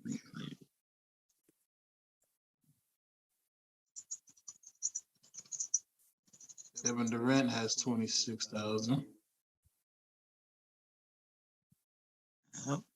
James Harden has over 24,000. Russell Westbrook, sorry ass. I don't has even think them niggas 24,000. played as Yeah, I long was about as, to say. Parker. Westbrook got what? Westbrook got over 24,000. Mm-hmm. Remember all the Chris That's Paul, Hall- Chris that's Paul Hall of got Fame, over Isaiah. 21,000. That's Huh? Hall of Fame right there. Chris Paul got over 21,000. DeMar Rosen has over 21,000. Yeah, but how Steph many Curry assists? has over Wait, 21,000. hold on. How many assists Chris Paul got with them 21,000? That's why he's in. That's why he's going. Oh, you ain't say assists. I'm talking about points, nigga. No, I get it, but I'm just saying. Even though Chris is close to Parker with points, if we go to assists, it's not even close. He probably doubled Yeah, it that ain't close nigga at all. Parker. It ain't close at all. Yeah, them the niggas in the league right now that has. I want you to realize Antoine Jameson is number 50 on the NBA scoring list. And Yes, he is. 1,000 points. It's not that many niggas who have scored 19,000 points in their career. Right. That's not Hall of Fame to me, bro. You, nigga, now that you've been proven wrong, now you just want to hate on the nigga. What you mean? What have I been? What have I been proven wrong about? Nigga, you said it's a whole lot of niggas who scored 19,000 points. That's not factual. What do you consider a whole lot of niggas? I mean, there's been thousands of players have played in the NBA. Nigga, there's been 4,000 players that played. Thousands of players. 4,000 players, nigga. It's 7 billion people on planet Earth. Nigga. There's been 4,000 niggas to make the league. And in the top 50, how many of these niggas is in the Hall of Fame? Damn near all of them, right? Damn near, yes. Damn near all of them. Dominique Wilkins, Tim Duncan, Paul Pierce. Yeah, Them is damn near Hall all of of Fame. them. Them is Hall of Fame names right there. F out of here. So what? What is considered to be in the Hall of Fame? That's what I need to know. Allow me to elaborate. Okay. I feel like the first criteria should be somebody who made, like, you can't tell the story of NBA basketball without mentioning that player. Well, there have been 68 players to score 19,000 points or more out of 4,000. So 19 players. So how many of them 19 players is in the Hall of Fame? no, I said 68. Oh, 68. Okay. 68 out of 4,000. So let's do the math here. What percentage of NBA players is that? 68. That is at 1.7% of NBA players have scored 19,000 points. That man averaged 15 and 5 for his career in 1,200 games. Now, niggas, no, niggas, stop. Like In 1,200 games, that nigga averaged 15 and 5. And he has a finals. Didn't even average a steal. And he has finals MVP. He does have a finals MVP. I'll give you that. He He does has have a finals MVP. He has 4 All NBA teams, 6 All Stars. He has a couple FIBA EuroLeague championships. Like I said, he is one of the most successful overseas players to come over. That's all I'm saying. Oh no, like I told you before, I ain't hating on him. I just don't like him personally. This is my bias talking. And then, like I said, I'm not sitting up here completely saying that I would have put him in the Hall of Fame, but it's the simple fact that it is the Basketball Hall of Fame, not the NBA Hall of Fame, like how it is, or the Pro Basketball Hall of Fame. Unfortunately, it takes into account every single thing that you have done playing the game of basketball, even your high school career, because they talk about how dominant Kareem was since he had started in middle school and shit. What the fuck does middle school basketball have to do with this shit? Like, man, get the fuck out of here. Nigga was probably 6'5" then. That's what I'm saying. You 6'5", yeah, middle school. Exactly. I mean, like I said, I get Tony Parker. Powell, like I said, is more arguable than anything. I just feel like they just threw him in there for shits and giggles. Like, you couldn't nobody else. I love Powell. I know people are going to think, oh, Lakers fans, we trying to hate on Powell. I love Powell, and we don't win them last 2 back-to-backs without Powell for sure. Powell, and I also, if I'm not mistaken, I said, like, you know what I'm saying, because of what he did, he does deserve to have his jersey retired. I just thought it looked weird, though, when you put it next to all them other greats. But he does deserve it nonetheless, because we don't get Kobe them last 2 if we don't have him, point blank period. So I agree with that. But when we talking Hall of Fame, it's just like when you put him in the same sentence as a KG, as a Dirk, as a McHale, as a Barkley, you know what I'm saying, as a Bumpkin. Like, when you put him in the same category as them niggas, it's just like, bro, I don't know. I just, niggas like that, I just don't feel like you should be slipping up in there. I just don't. I feel like it should be, Hall of Fame should be like, nigga, you cemented as, like, when you played, you was like arguably the best player at your position type spit. Hold on. You just said, though, you feel like they should get in the Hall of Fame if you can't tell the story of basketball without them. So you just proven the point of why you can't tell the story of basketball without them, because he's connected to Kobe last 2 championships. You just said you don't get those last 2. Nah, because if that's the case, you could say Fisher, because he was with Kobe for 5. So I'm obviously not talking about Fisher was never on a top 2 player on the team, though. You said to tell the story. Fisher was on the team all 5 of those. Brother man, you just said, okay, here we go. So you're misconstruing what I'm referring to. No, stop. When I say tell the story, I'm talking about Kobe. I'm talking about Shaq. I'm talking about niggas like that. I'm talking about Paul Pierce. So let me ask you this. So let me ask you this. Derek Fisher couldn't have been interchanged with another point guard. Yes or no? Man, now locker room chemistry. Hey, shut your ass up, man. Stop playing with me. If I have to take my shirt off in this bitch again. Like I said. But nigga, you could say the same. You could say the same for Gasol. What if KG comes to the Lakers instead of Gasol in 2008, like how he wanted to? Hey, then we'd be having a different conversation. But KG was a Hall of Famer without it. You know what I'm saying? Man, fuck KG bald head ass. He be hating on everybody anyway, so fuck him. Who he be hating on? That nigga still, man, come on now. That nigga was hating on Giannis just a few weeks ago. Why y'all think everybody hating on Giannis because they critique his game? It wasn't a critique. He's a fucking hater. He's a fucking It's like hater. y'all did the same spit to Gil, my nigga. Like, who cares if the nigga was on his level, any of that stuff? Gil just likes to say dumb shit to keep himself relevant. Like, nobody. Shut up. I agree with that. So why was y'all so mad then? I wasn't so mad. I just be like, shut the fuck up. Like, don't nobody care. So you telling me a multi-time All-Star can't give his critique on Giannis, but we could sit up here and spit about all these players, and we ain't never played close to the professional level of basketball. So if you want to keep that same energy, Scottie Pippen in the same week flip-flop from Jordan back to LeBron and then back to Jordan on who's the greatest player of all time. Mm-hmm. For various reasons, and they all were. I can tell you the reason he flip-flop. No, it was stupid. No. To say, okay, so hold on. Motherfucker was like, oh, Jordan has the killer instinct, this, that, and the third. And then how the fuck did 2 weeks later you backtrack and say, "Oh no, LeBron's the best." There's stuff that Jordan can't do that he can do. He said when you take everything into account, overall rebounding, passing, all that spit, you got to say LeBron is right there. That was what he said. Then no. They came and asked him. Then they came back and asked him. They doubled back and they said, "So Isaiah Thomas." Listen to that first part. They told him, "So Isaiah Thomas says that LeBron will do whoop over Jordan." You know what? You think he finna agree with something that Isaiah Thomas said? And that was exactly what he said. Like, man, I don't agree with nothing Isaiah Thomas says. Like, nigga, Jordan is the GOAT. Salty bitch, because he's a salty bitch. Salty balls, bro. bitch. They had they beefs back in the day. That's they salty business. balls, bitch. That's their business, bro. That's their beef. And They so gave that like we nigga, said, they gave that nigga effing migraine in the playoffs. Just You like the calling him same out thing. his name for that?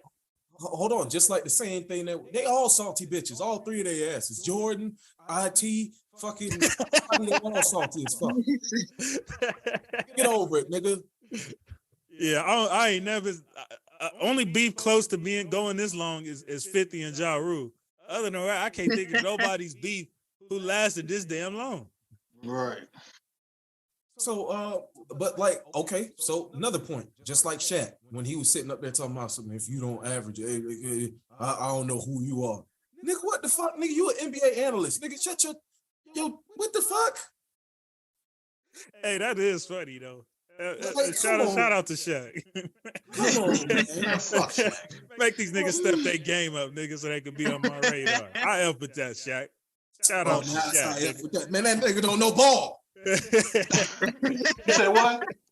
Say that one more time. Nigga, average this, nigga. I know who you is, nigga.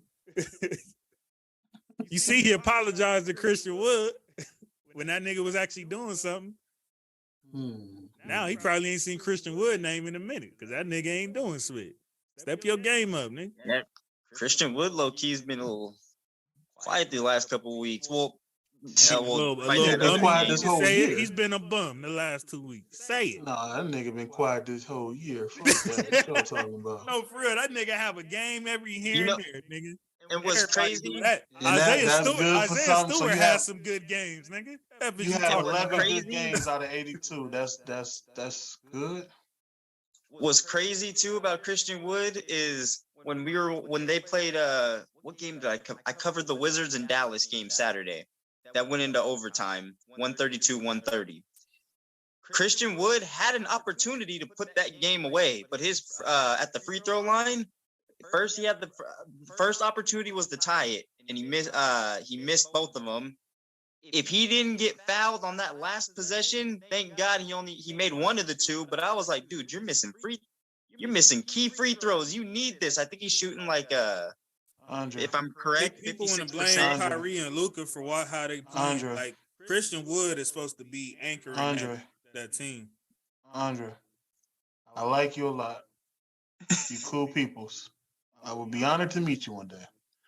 But fuck Christian Wood. Oh, what? Come on, you can't say he's not that Wood, guy. Man. That's a Palmdale product, man. Don't do my nigga Christian like that. Fuck Christian Wood, nigga. And fuck you for agreeing with me. That's a Pete Knight's finest. No, get that shit out of here, man. All right, hey, Isaiah, I love you. Andre, nice to meet you. I'm about to get the fuck off now. So you saying some stupid bullshit like that, B? No, my nigga, you ain't gonna get away with that, man. That nigga is not. You was just talking that he's not been the person that we thought he's supposed to be. He's not that guy. I'm with you, bro, but I'm not ready to turn my back yet. It ain't about turning your back. It's just what you waiting on? What is we waiting on here? Hold on. I said this is what he waiting on. It's like that child that's waiting for their daddy to come pick him up. I'm sorry, man. It's just not. He said he gonna come back. He was going to get he some. He ain't come back from the store yet. He ain't come back from the store yet with that bread he was supposed to get. And what's crazy is doubt. My bad. Like I said, I had such high hopes for him going to Dallas, and I get that. But like Andre just said, he had plenty of opportunities to show us he could be that star that he was saying he could be. And he's just failed numerous of times. I give you that he had maybe 10 to 15 good games out of 82. Nah, when he was in Houston. Like I said, so did Not even when he was with Stewart. Houston, though. Not even when he was with Houston. Like when he was with the Mavs, he had plenty. Like you just said, he had plenty of opportunities. He had some games with Dallas. Yeah, that's what I'm saying. He had some. I ain't gonna take nothing away from the bitch, but he still had opportunity. You still had opportunity to show us you could be that guy you were talking shit to be. And that's crazy because Dallas going through it with finding their number 2. Before they got Kyrie first, they thought it was Andre, listen to me. Hold on, little buddy. I don't feel bad for Dallas. You're talking to somebody who don't feel bad for Dallas. Coming from a nigga who changed my name to Luka Goated earlier in the show, like 10 shows ago, I don't fucking feel bad for Dallas. So no, you ain't gonna get no sympathy from me from Dallas. Them niggas is Texas toast right now. Damn. They thought Kristaps Porzingis was the guy. He didn't do much. And like hold on.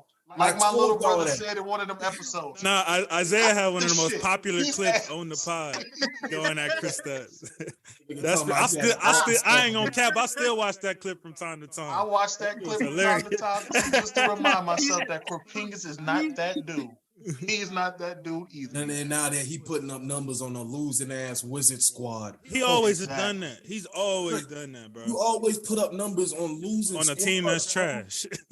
Exactly. And like I said before, even Dallas fans ain't phased right now. They're like, man, he always if y'all haven't watched the Knicks, he's done that with the Knicks as well. So what makes y'all think he was gonna go to at least somewhat decent team and be that number 2? He's not that number 2. Hey, cool.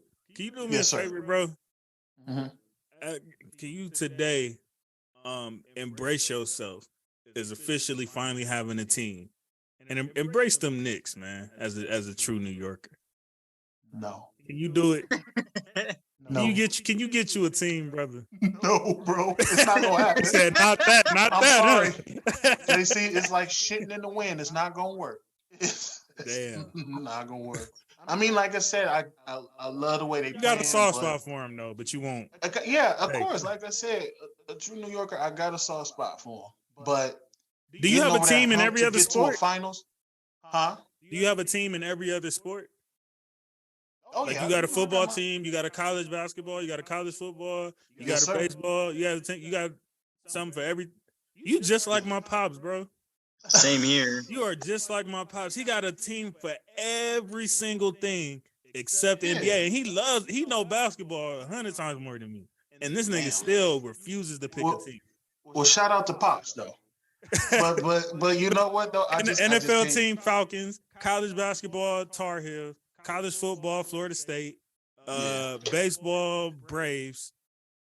And that's what I know of. NBA, he refused to pick. He goes off players. So in the 90s, he was effing with Pippen. So he Chicago. And then when Rasheed Wallace, he was following him wherever he went, which is basically anything that was contrary to the Lakers, because he's like the biggest Laker hater on the planet. And then after Rasheed, he went to Wade. And he rolled that out. And then after Wade, he don't even follow niggas no more. He just whoever he like that. Well, now he you know what? I take that back. He riding with Lil Cuzzo now. So wherever he at, that's his squad now. And I respect that. But as far as the request you just asked me a few minutes ago, no, I mean, listen here. Let niggas say. I love my boys. They are. This year, I'm proud of what they did. They're a good regular season team. But as far as getting over the hump to make the finals, no, I can't give you that. And like I said, I'm not trying to be a Debbie Downer. I'm just being honest. I support them. I'm still gonna support them, win, lose, or draw. But no. How come? Let me ask you this. How come basketball is the only sport that y'all niggas choose to like? I'm not gonna lock in on nobody. What, New Yorkers? No, like the example I gave with Pop. So like now I'm asking you, like, how come the NBA is the only sport where you like I'm not locking in on nobody? To be honest with you, probably if y'all, I don't know. Like I said, never met Pop, so I don't know. You know it better than me. I think we're more jersey chasers than anybody. Like I said before, I grew up watching the Lakers. It was the first team I ever watched. Mm-hmm. Like I said, with Nick Van Axel, Eddie Jones, then Kobe came. I was a huge Kobe fan. And like I said, I'm a LeBron fan. I don't take nothing from what he did, even when I was living in the city of Cleveland. Bringing a championship to that sorry, depressing that city, I definitely salute him for that. Because that's what they needed. You know what I'm saying? But as far as, like I said, being a Knicks fan growing up, I didn't know no better. I was just rooting for them when they came on. But so you denounced yourself. I denounced myself. What you mean? Yeah, you denounced like yourself from being attached to them. Yeah, yeah. Damn. He said, "Hell yeah." Hey, you know what? I can't sit here and lie. I can understand you saying like F this spit. I'm not gonna keep stressing myself out. It's the F and Knicks. So I can understand. Yeah, I can't do that. What's up, bro? At least y'all went to a Super Bowl, nigga, in the last Super Bowl 2 decades. The Raiders, they went to a Super Bowl. Motherfucker, I was like, what? When was 02? Yeah, what was 03? How old was you in 03? No, that was in 2002. I was 5. Okay, but imagine they still went. They still went. Man, fuck that. I haven't even seen a playoff win since then. Y'all won a playoff game last year. I mean, no. Sorry, never mind. Last year they almost did. No, they hold beat on. the team that win. Hey! I said never mind, niggas. Oh, I said I was tripping. My fault. I'm not done with these niggas, man. I can't. Yeah, their last appearance. But my last offer, maybe they should do something like not, like the first tier Hall of Fame and then do something like under that. And that's where you put the niggas like Pau Gasol, Tony Parker, maybe even Derrick Rose when he's done, T-Mac. You know what I'm saying? That's where you put niggas like that. Mitch Richmond, Muggsy Bogues. You throw them niggas in that. You know what I'm saying? And let the dogs, you know what I'm saying? The niggas who really let the dogs eat. Game type spit. The niggas who was arguably the best player, best at their position. You know what I'm saying? Top 10, top 20 niggas all time. That's the niggas that should be up in there. What I'm saying is, I think that's what the top 75 list kind of did to signify, like, okay, these are the cream of the crop players that have shaped basketball completely, in a sense.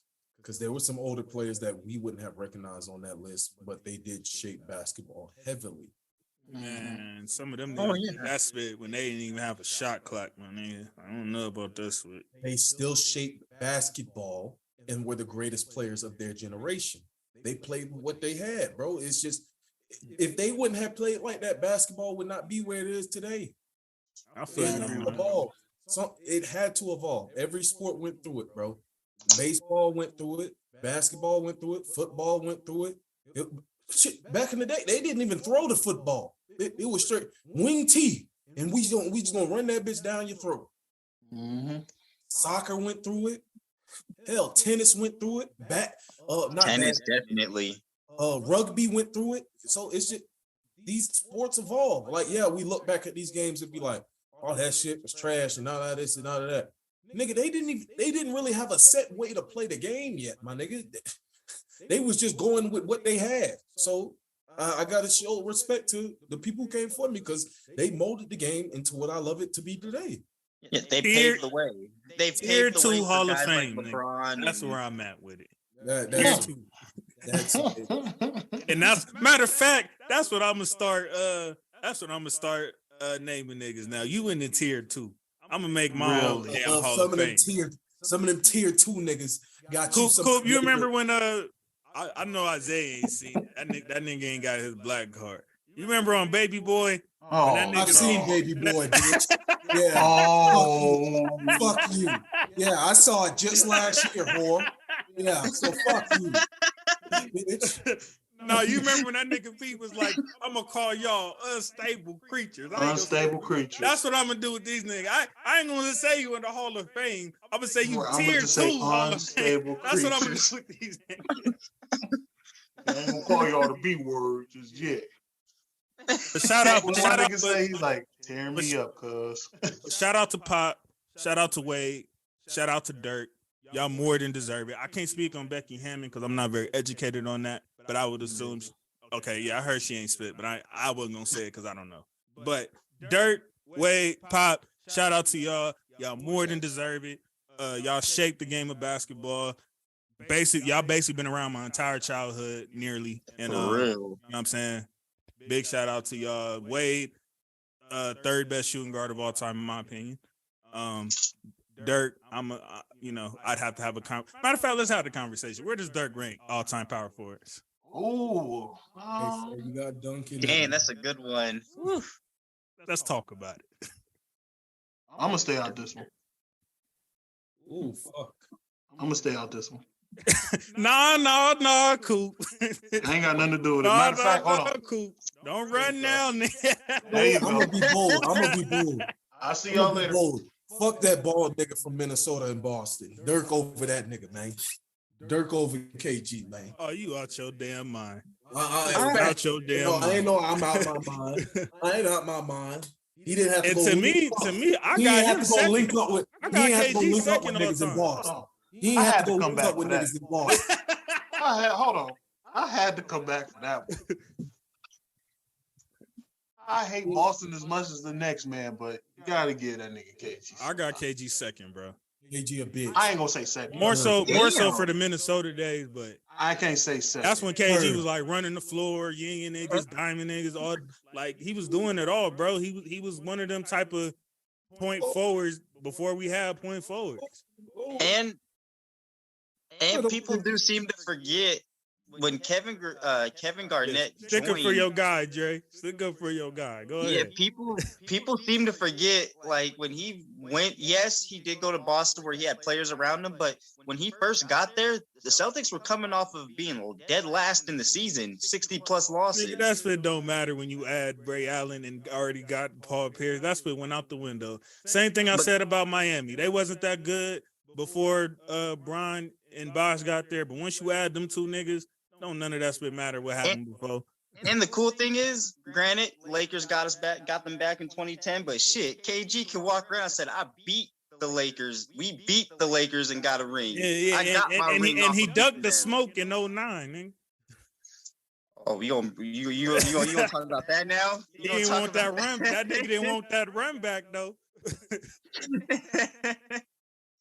No, I think for me with Dirk, I think he could rank. I think for me, he ranks top 10. Top 10? Nigga, he ranked top 5. Shit. We're in the top 10. Okay, let me see. So I would hold on. Let me get this. We're in the top 10. What do you mean, like where? Like in terms of what top 10 power forwards? Like what? Yeah, range, no, like I what need to hear this number. Power forward. I'm sorry, I misconcepted that. I didn't hear that part. I'm sorry. Just like a Boston nigga. Nigga, I know you ain't talking about all time. No, I thought you meant just like in terms of like through everybody. I didn't know you were talking about specifically power forwards. I didn't hear that part. So yeah, okay. I'm gonna go ahead and take my L on that one. I need to make sure of something real quick. So if you thought we was talking about everybody, you had him top 10 with everybody? I had him like top 10. This about to be another L. So yeah, hold on. We need a couple conversations real quick. Let's go to that first. Yes, let's go to this first. Can I, if you don't mind me hearing, and it don't have to be in no specific order, can you give me your top 10 all time? Please. My top 10 will be. It don't have to be in order. Oh, it doesn't have to be in order. Okay, so Kobe.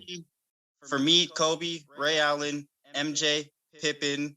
You're not talking about like eras, right? This is all time. You're talking about just specific. Okay, Kobe. Damn, I just lost my train of thought. It was Kobe. You said Kobe, Ray Allen, Pippen. Ray Allen. Who did I just say just now? You said Pippen, Jordan. God damn, what was his name? You got a nigga top 10 that you don't remember his name? Yes, hold on. My mind's running right now. Hold on. You done already ran one of my co-hosts off, but go ahead and get through it. I'm listening. About to run another one off.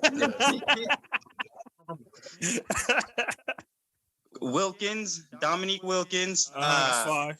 From the Spurs. You said who? He played for the Spurs years ago in the 90s. David Robinson? With a stash. He had the stash, yeah. David Robinson, the Admiral. David Robinson, there you go. That's my top 6. And then my 7th is going to go to D-Fish. Yes, I know, but I thought Derek Fisher watching him play, yeah.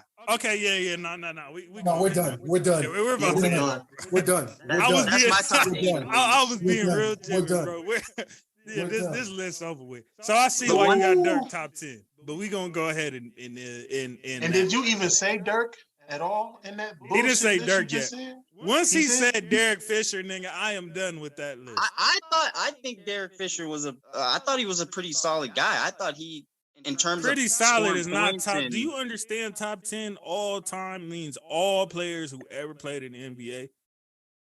Fisher might not be top 20 at his own position all time. And you got Hell him no, top he's 10 not. all time? He ain't even top 30. I mean, Damn. like I said, I'll take none of his accomplishments away from him, but he is not even a top 30 point guard. No. Do you just love Fisher or something? Like, what did you meet It Fisher in must person? be. Oh no, I So just wait, I've hold on, just hold on, been wait, Did you hold meet on. Derek watching him Fisher when you was a play. kid and he took? Oh, he came out the Got the shirt. shirt off. Yeah, no, just But hold on. but Time no, out, I though. like Hold on. Fisher's. Wait a minute. Let me say this. Isaiah, you better give this nigga the business. Like you do with Yeah, JC. all the Give this all nigga the flack I business. done taken over the year. That nigga got. But to be You honest, no, got I'm gonna keep it Derek. real cool. Cool, I'm gonna keep it real. Having Fisher top 10, you don't even deserve that energy. I ain't even gonna cap to you. You really don't even deserve that Okay, energy. I give you that. That's just, not no, even for me, something My you can little like nigga argue said with. Derek Fisher is in that list, though. I mean, I was hearing you on The the only other reason day. I say, and the reason I said that is no, I never met him, but it was specifically just from over the years of watching him grow. Because when I grew up, my dad's a huge diehard Laker fan, so I've always watched Derek Fisher play, and I've always liked his game. And I thought, in my personal opinion, I've always had him in my top 10. I feel like, you know what? I'm gonna try to give you a graceful bow wow. I feel like you just gave us your top 10 favorite players of all time. That's what I feel like you're doing. I don't feel like that's your top 10 if you take everything into account, bro. I know you know sports way more than that to sit up here and tell me that Derek Fisher is a top 10 player of all time.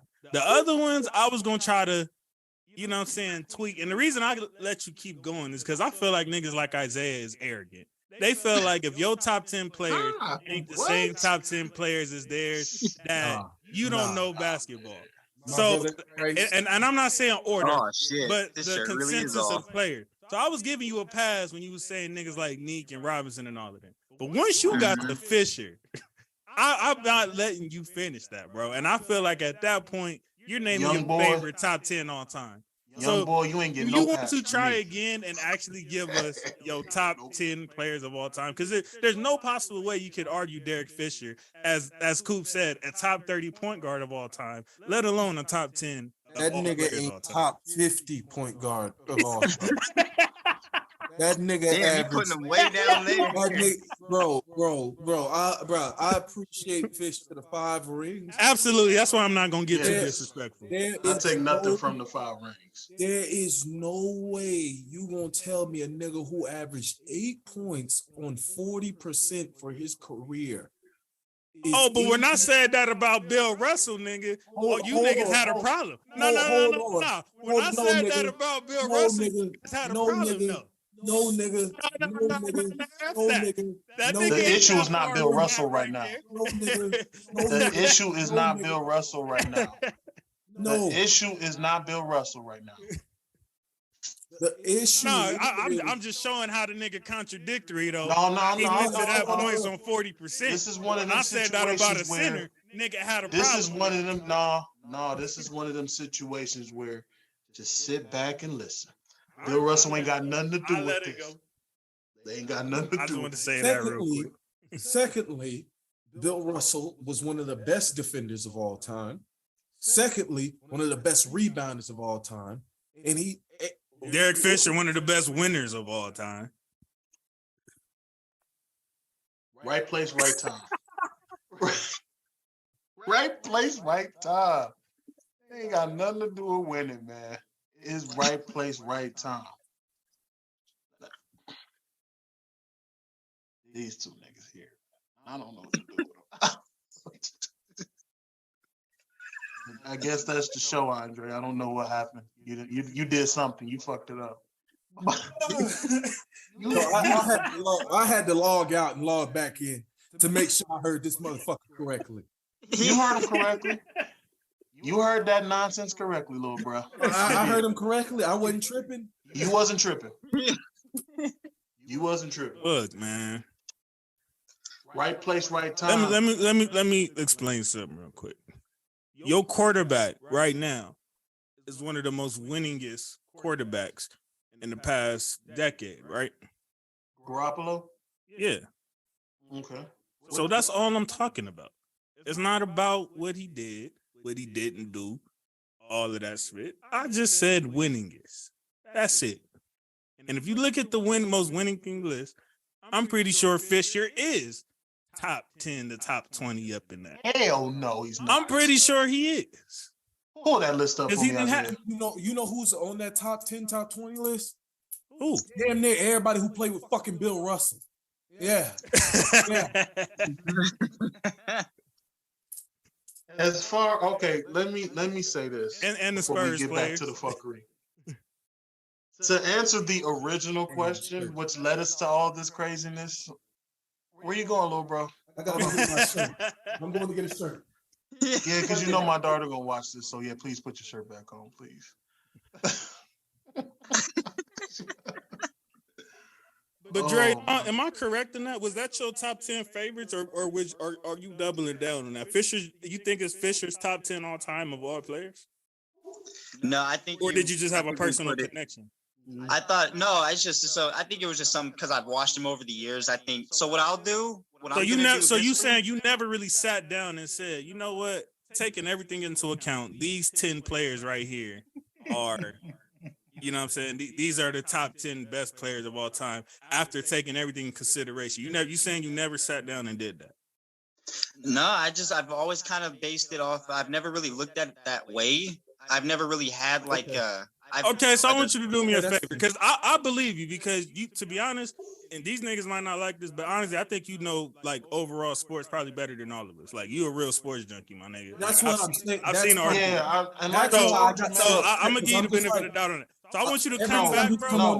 Every time he's come on this show, he's had valuable information. He knows his shit. But this situation, That's why, little bro, that's why I'm saying I've watched Lil Andre on y'all show, and I know he knows more shit. That's why I'm not giving his little ass. Don't get me wrong. Listen here, Lil Andre. You said you know better, didn't you? Listen, Lil Andre, I've already adopted you as family. You come to me anytime you want to. I love you to death. That's why I'm not giving your little ass a pass. All right, look, Dre, I want you to do this. Because here's the thing. Next I know time you come on this show, stuff. whenever that is, next time you come. That's what I was going to do. I want you to come back with your top 10. We'll come with our top 10. Yeah, we'll come with our top 10. I want you to come with your top 10. That'll probably be our episode before playoffs. No, let's do top 10 now. He gotta really sit down. Like we probably done made top 10s a bunch of times on the internet talking spit. So we got niggas in our head. You feel me? He clearly ain't done that yet. Okay. So next Tuesday, little bro. All right. Okay. Oh no, that's what I'm saying. I'll bring my list on next Tuesday, and then we'll go through it. Like, and I'm talking like a thorough, like an actual thorough list. Like, for sure. Everything. So is this a favorites list, or do you actually think this is a top 10 list? No, this one gonna be a top 10. He just gave us the favorites list. Okay. I was just making sure. Because my favorites list will probably sound something like that. It'd probably be worse. Y'all probably be mad at me. So you know what I'm saying? No, I don't even want to hear your list. my favorite list will probably sound worse than that. So you it know probably would. It wouldn't put it past me. And it'd probably be 50% Lakers in there, won't it? Yeah. So would it be? All right, let me see. All right, let me think. Hold on. Well, you know Kobe and Shaq have been there for sure. That's okay, Mando. I'll give you those. Magic's my all-time favorite player, so that's 3. Is there any other Lakers in there? I don't know if there. I think it's them 3. T-Mac would be on the list for sure. That's 4. Okay, that's 4. Who else? Hakeem. Hakeem is on the list. That's fine. Hakeem on my top 10 and my top 10. He on both of them. But Hakeem is really that dude though. So of course, I mean, but niggas be acting like that's controversial when you have Hakeem ranked that high. Niggas be hating. Nah, and I got an argument for anybody who thinks that. I have an argument. I got Hakeem in my top 10. Hakeem's on my top 10 too. You got 5 more. Yeah, I mean, I know those are the 5 off the top of my head. I want to say Iverson, but I hated Iverson his whole career. I didn't start appreciating him until after he retired. Damn. I feel you. That's understandable. Oh, KD is in my top favorites all time. So that's 7. Damn. I'm trying not to just name my favorites now. I guess Kyrie, because Kyrie's my favorite player right now. So I guess I could put him in there. That's 8.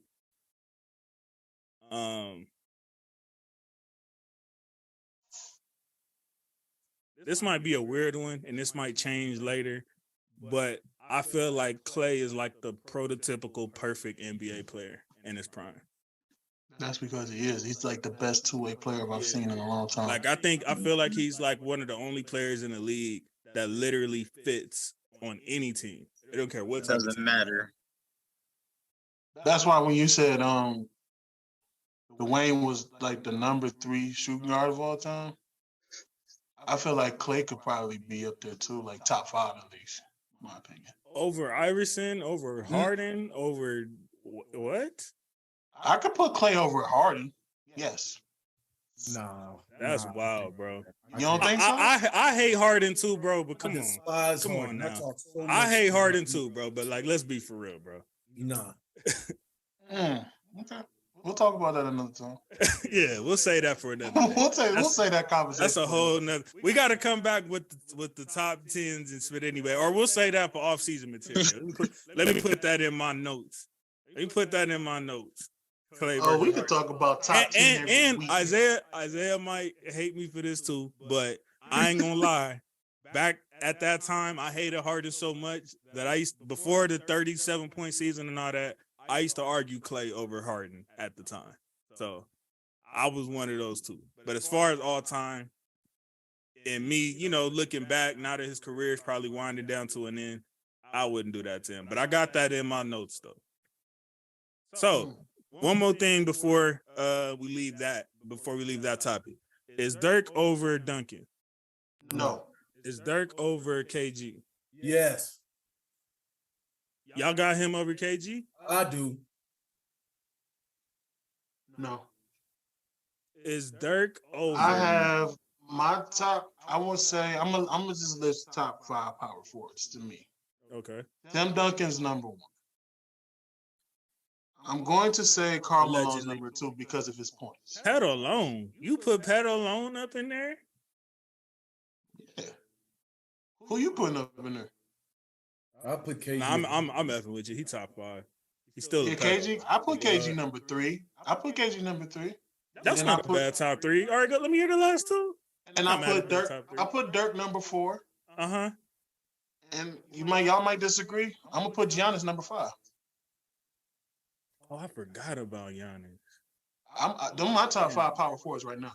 I forgot about Giannis. Antetokounmpo's a baller for sure. But you got so you got Dirk over Barkley then. Yes. You got Dirk over Kevin McHale as well. Yes, sir. Oh yeah. Why you say hell yeah like that, nigga? Like McHale wasn't that nigga. Because he wasn't that. Hey, get him, Andre. Get him. You can't get him. We want to do this. We want to do this comparison. Listen, man, McHale could be number 10. Let him go to all his top 5. stats. Go get him, Dre.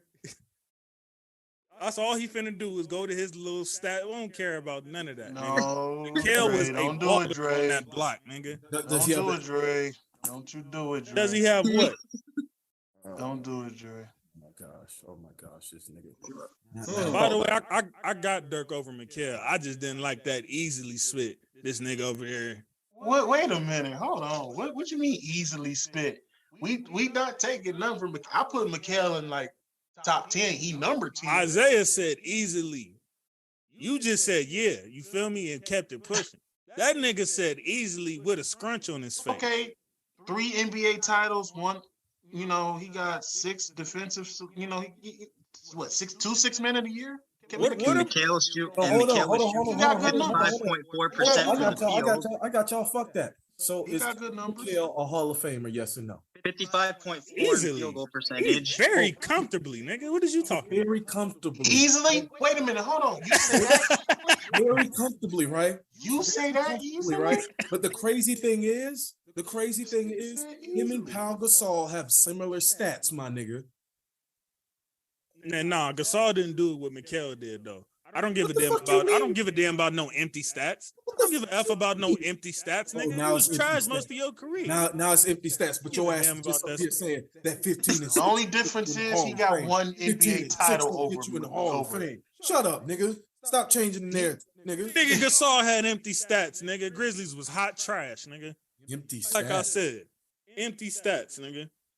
That nigga only. That nigga the didn't only win a difference single is he playoff got game. one NBA more championship than Pau Gasol. That's the only difference, really. Other than that, they stats are pretty much similar. No, Mikal was a much better post player if we going off eye test. Oh, wow. Gasol was not down there working niggas out like that. That's crazy. Was he skilled? Was he skilled? Yeah, That's crazy. he was skilled. And he had a quick little stop and You pop. gotta be That is fucking If he kidding me. moved quick enough, he'll That catch is it. fucking But Mikal Mm-mm. legitimately will go That is down there crazy. and hit you with a dream shake and bake type spit. Get the fuck That out was of here. Mikal. Get the fuck out of here. Get the fuck out of here. I think Mikal is one of the most underrated players of all time, bro. Fuck him. Fuck him. F him. He's a Celtic. I'm with you, but No. I'm talking about the player, No. bro. Don't do that shit after all that. Bro, I'm still fair, bro. Fuck him. I'm still fair. Fuck him. Oh, you know what, Marv? You know who I forgot in my top 10 favorites all time? My nigga Rondo. And Rondo's probably very high on that as well. Man. This is disgusting work I'm seeing by a Lakers fan. Rondo got us a championship, nigga. So that's what you talking about. It's still that Rondo can be. He still took from Kobe in 08, nigga. Nah. I don't give a fuck. Rondo could be adopted by either or, nigga. No, fuck that. Championship, nigga. That nigga still took from Kobe in 08, nigga. Yes, he took that 3-peat away. So fuck that. My nigga would have did just like Jordan did, won the MVP. So you don't blame Ray Allen for whopping the way he was?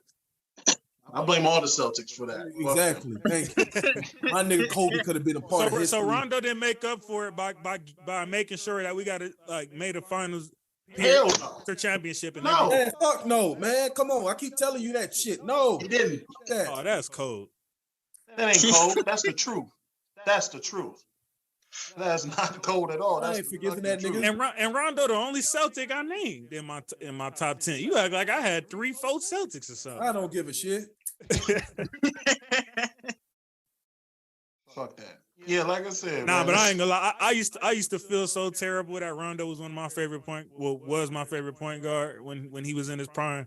I used to feel like spit about it. But then when he went to the Lakers, I felt so much better. I was like, damn, Of I ain't got to feel like a piece of spit no more. Of course you did. Anybody that goes there, you feel soft for him. Of course. Now, Paul Pierce could have went to the fucking Lakers and you probably would have been like, oh, okay. Hell no. I hated Pierce.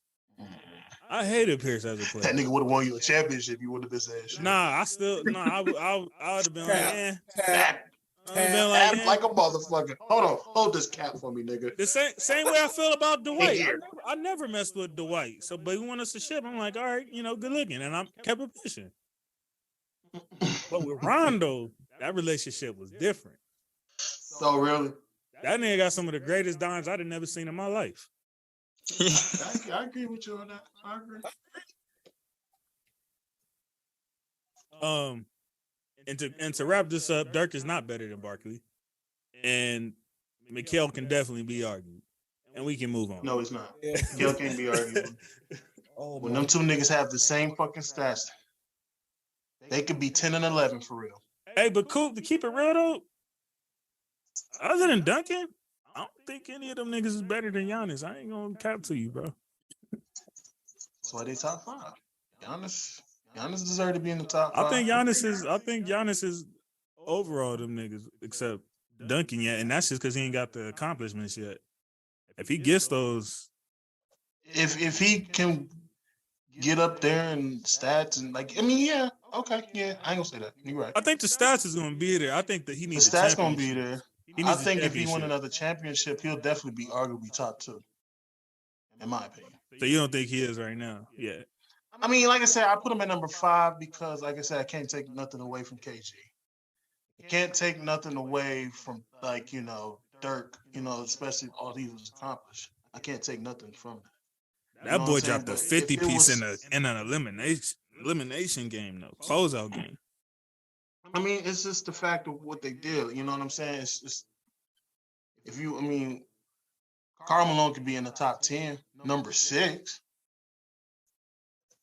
That's pedo alone. That's a nigga I can leave. I mean, Charles Barkley. I'm sorry. Charles Barkley could be number 6. I think Barkley should get a few extra points at the fact this nigga was 6'4". Nah, fuck that. He's a fat bitch. Fuck that. Nah. That nigga ain't no pass on that shit. Fuck him. Said he just literally did say 6'4". My thing is with Barkley is this nigga literally said out of his own mouth that on like I think it was he got drafted by the 76ers, correct? Yeah. Yes. So he said he didn't want to go to Philadelphia, right? And they said wait down to like why? Because he felt like he wasn't gonna play. No, he just didn't want to go to Philly. Oh. So this nigga said that they were talking about you need to get your weight down by this date or whatever.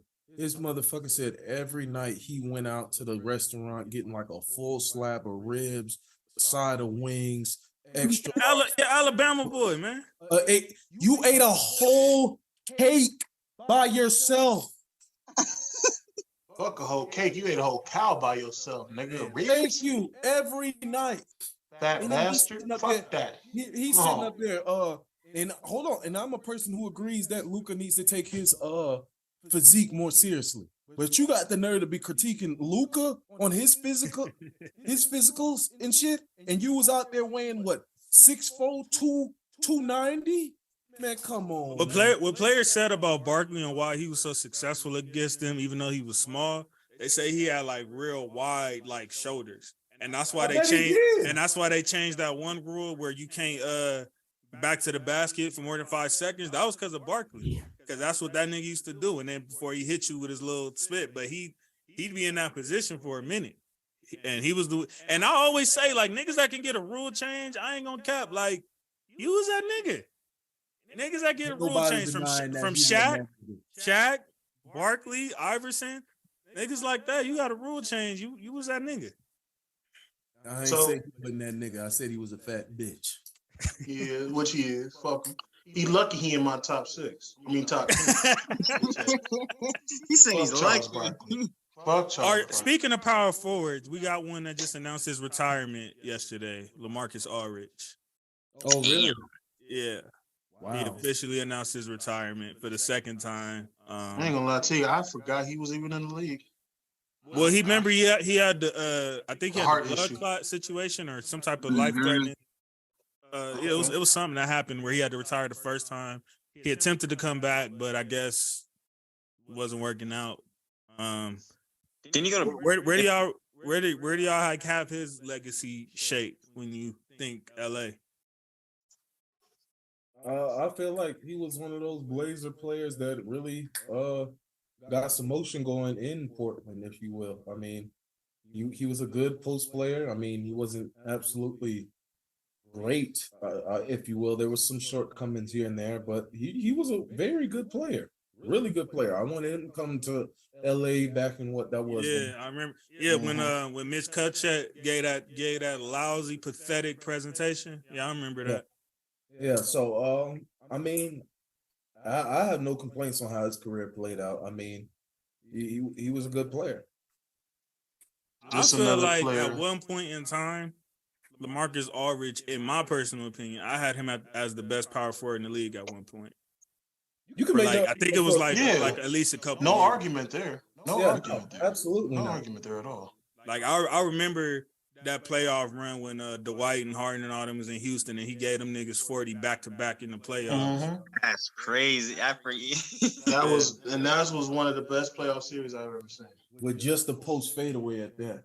Right. Is that the same one Dame hit that shot? That was against OKC, right?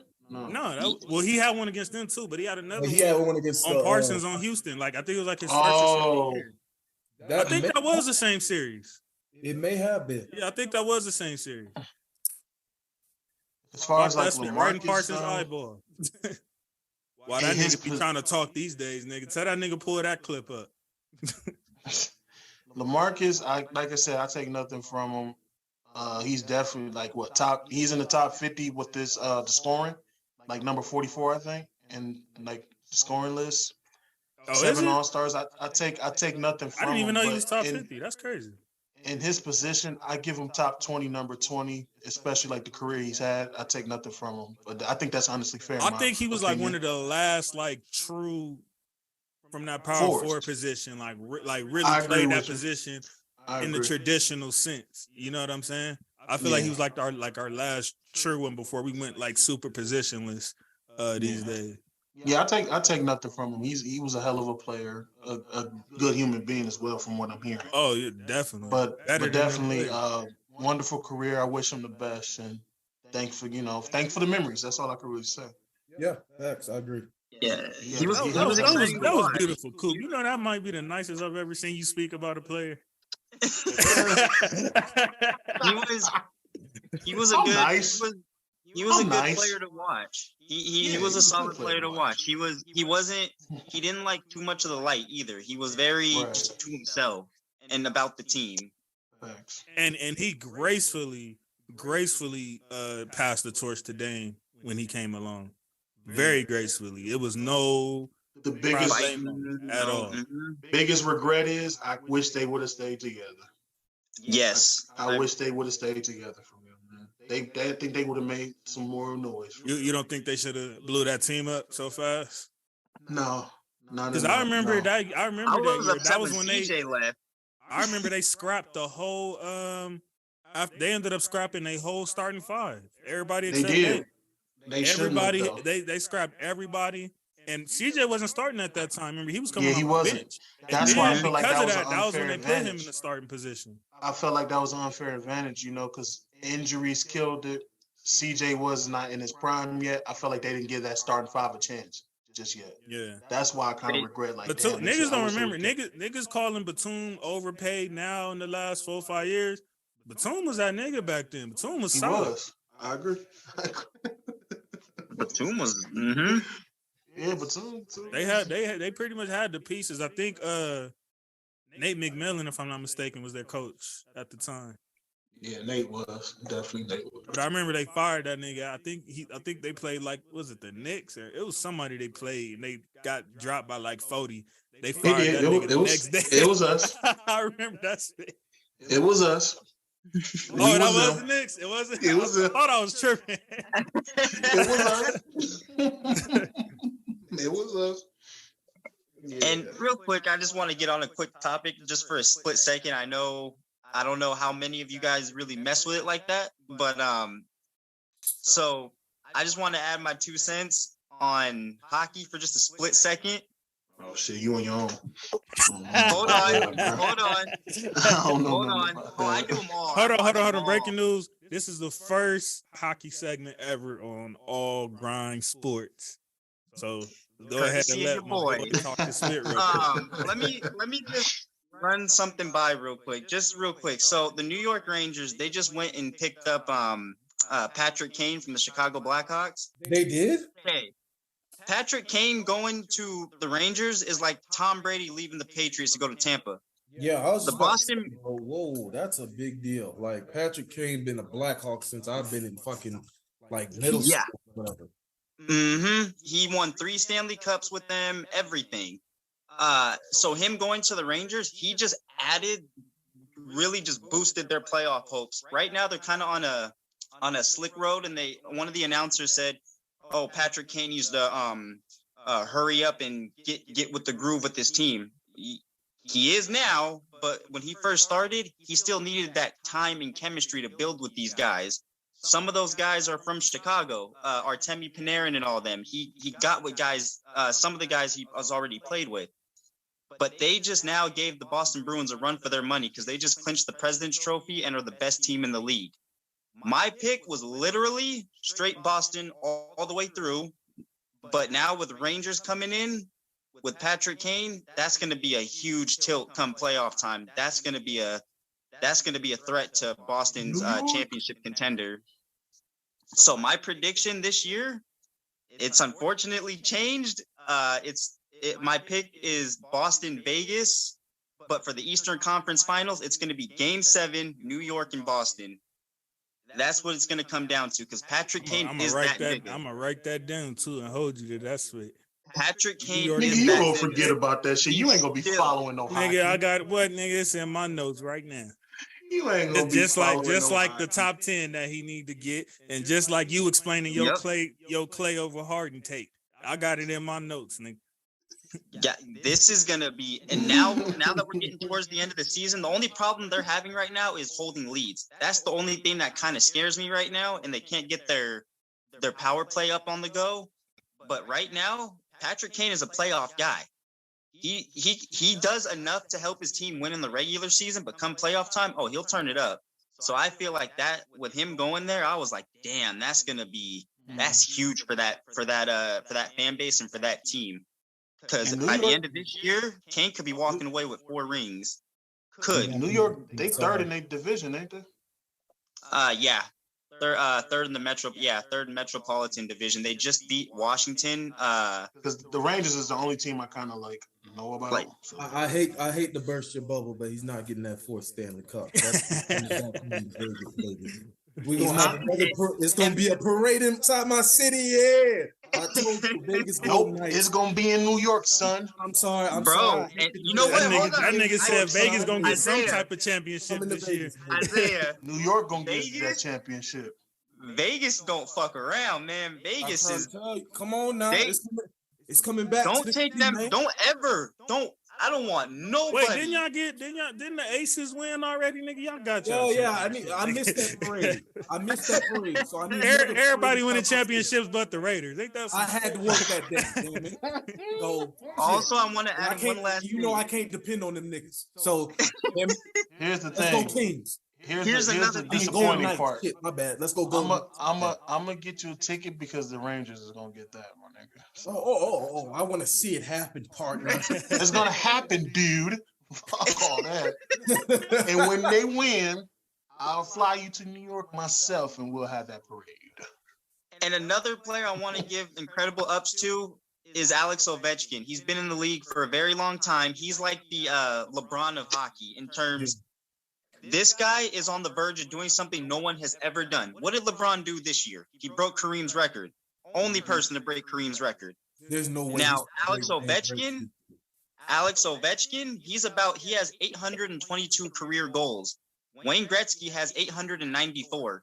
If this man can maintain his health, he is going to surpass this record in 2 seasons, I think.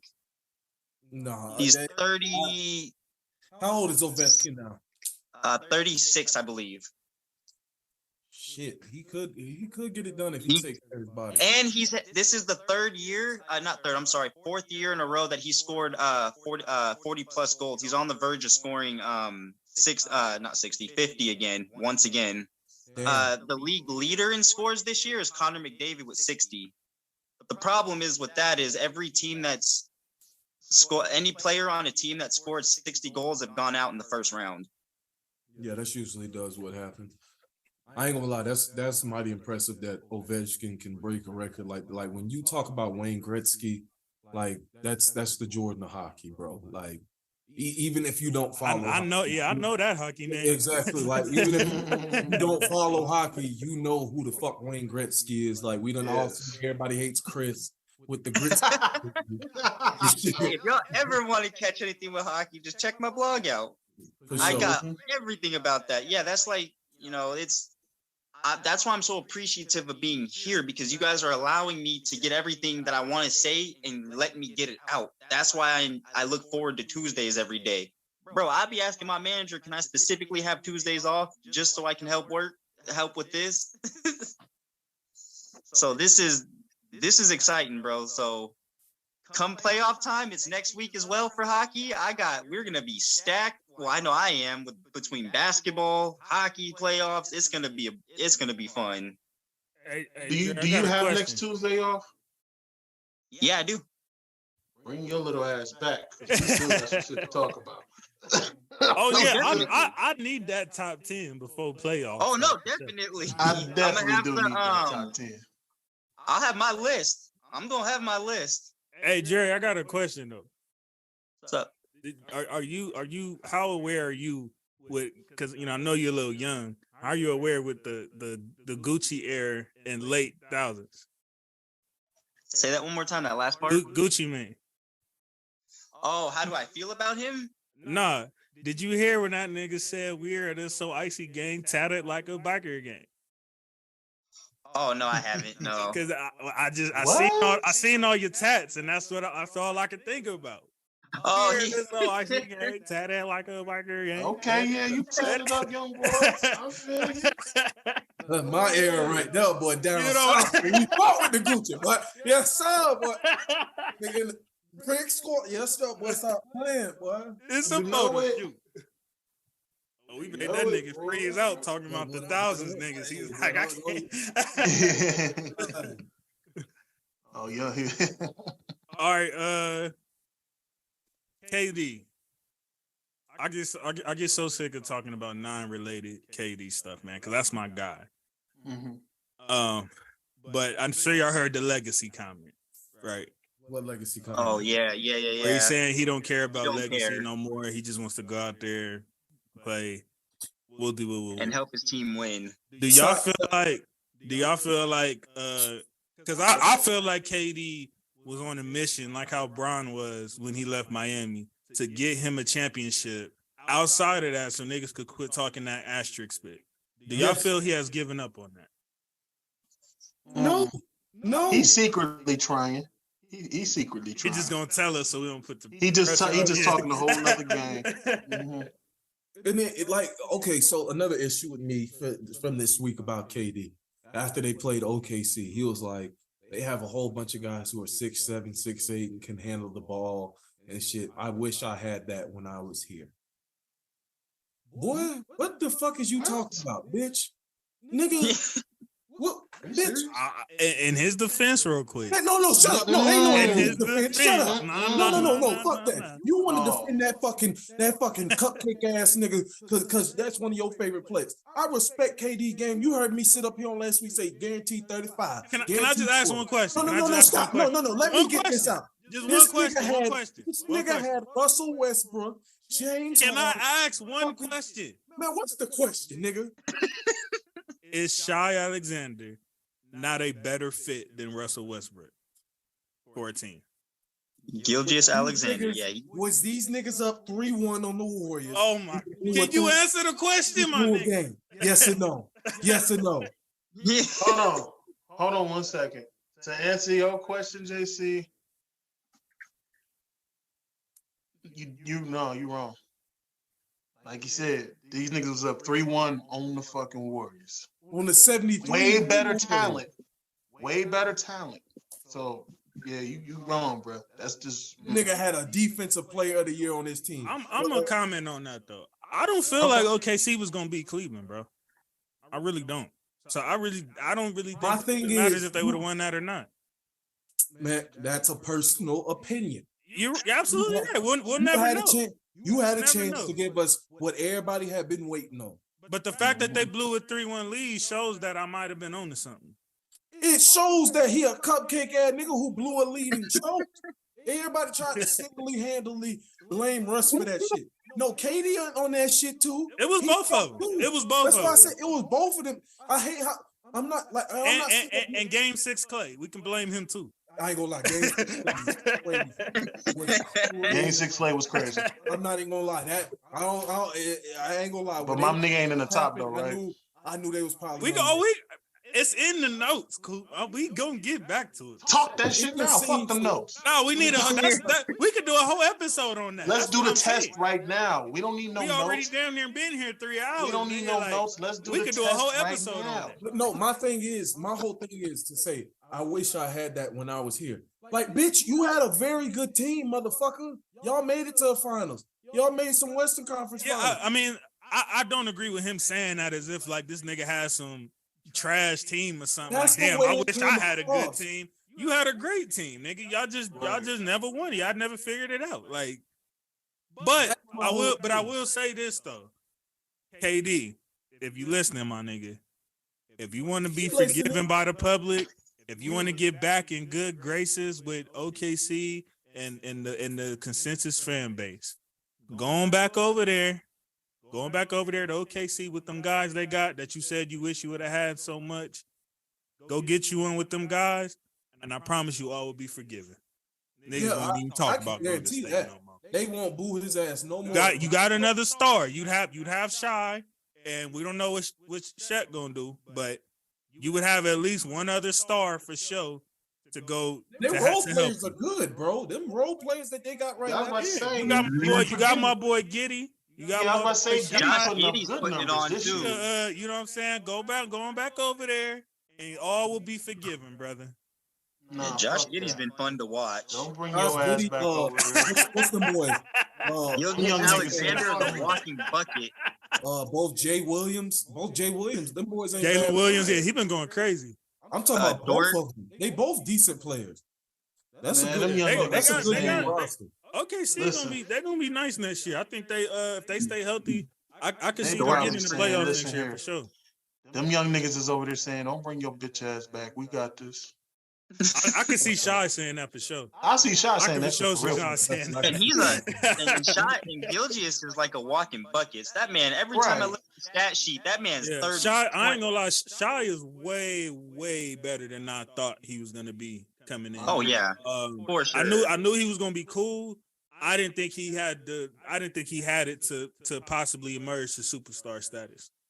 And after this year, I'm sorry, I can comfortably say now that the OKC won that trade with the Clippers. Not this. Nigga, they won it at the time. Niggas got like 20 picks. That's what I'm saying. But now you can come because everybody had crowned the Clippers as the best team in the West, and it was definitely going to win a championship. If they would have won a championship, I think we could say it was an even trade. Exactly. But because they didn't get, I think their best chance to get one. They blew a 3-1 talking lead. all that bullshit. I think their best chance to get one was when they was in the bubble. I felt like me personally, me and Isaiah argued about this before. I personally felt like on paper the Clippers had the best team in the NBA that year. Me personally, that's what I felt, regardless of what the record said. So what year was it? I feel like that was 2020. 2020 in the bubble. In the bubble. I felt like that was their best chance. They blew a 3-1 lead. So yeah, they did. You know what I'm saying? I felt like if there was a chance for them to go get it, you know what I'm saying? I felt like they were a bad matchup for us. I felt like they would have for sure gave us way more of a problem than Denver did. Facts. So, and who they blow? I feel like that window might be closed. Who they blow that lead to? You said what? Who they blow that lead to? Oh man. Hey, so look. DAMAR Hamlin, right? Come on now. Answer the question. Answer the question. So DAMAR Hamlin. No, we're not talking about football. Answer the question. We on the football, my brother. We ain't on no football. Now niggas want to go to football. Cool. We know. We all know. We in consensus. It's okay. DAMAR Hamlin is talking about coming back to the sport after he had a White House visit. I guess he told Biden that he's not ruling out him coming back to play at some point. What's y'all thoughts on that? I'm glad that he's getting back to what he loved, giving it another try, not giving up. He's setting an example for, players or people who's in situations like that. I mean, I pray for him. I really do pray it work out for him. I look forward to seeing him on the field. But DAMAR Hamlin, if you're watching this, take it slow, take it moment by moment. And that's something my little brother Isaiah taught me, take it moment by moment. and I'm running with that till the day I die. And I'm gonna tell that to anybody. Just don't rush into it. I'm glad you decided to do that, but prayers up to you. I pray you do get back on that field, man. So I'm glad I could help out in that way, Mark, because yes, sir. Like we talk offline and stuff about things that we go through and stuff like that. And like I said, you gotta take that moment by moment. Exactly. Take it day by day. Shout out DAMAR HAMLIN for giving like people inspiration and stuff like that. Because my girl's little brother JoJo, he had a accident where he had blood clots in his heart, and now he can't play basketball for the time being until they figure out what's going on with him. And he's taking it moment by moment, and that's it. Just trying to push forward and stuff. And I pray for him every day. Like, I hope that he gets back to healthy so he can do what he loves, because I can't imagine, especially like when you're in the middle of your prime or you finally done made it to your dream and stuff, and you boom, now it's kind of taken away. If he can't play football anymore because of his health, I hope that he can find some way to like be a coach or strength and condition, something. Or take like the Jay Williams route or something. Or be something. I hope he does get back to the sport, but if that is not a possibility, brother, worry about your health, because you being there for your family and all the stuff you've done in your community is far more important than that football field. And that message goes to him and to her. Yeah. And and don't get me wrong, you hear people say, "Oh, it's just the game," and that when it comes to your health, it is your health. There's nothing more important than your health. If you're putting sports before your health, that's wrong, because your health is everything. Can you imagine how to the world we're that guy, but to our families we're just us. Right.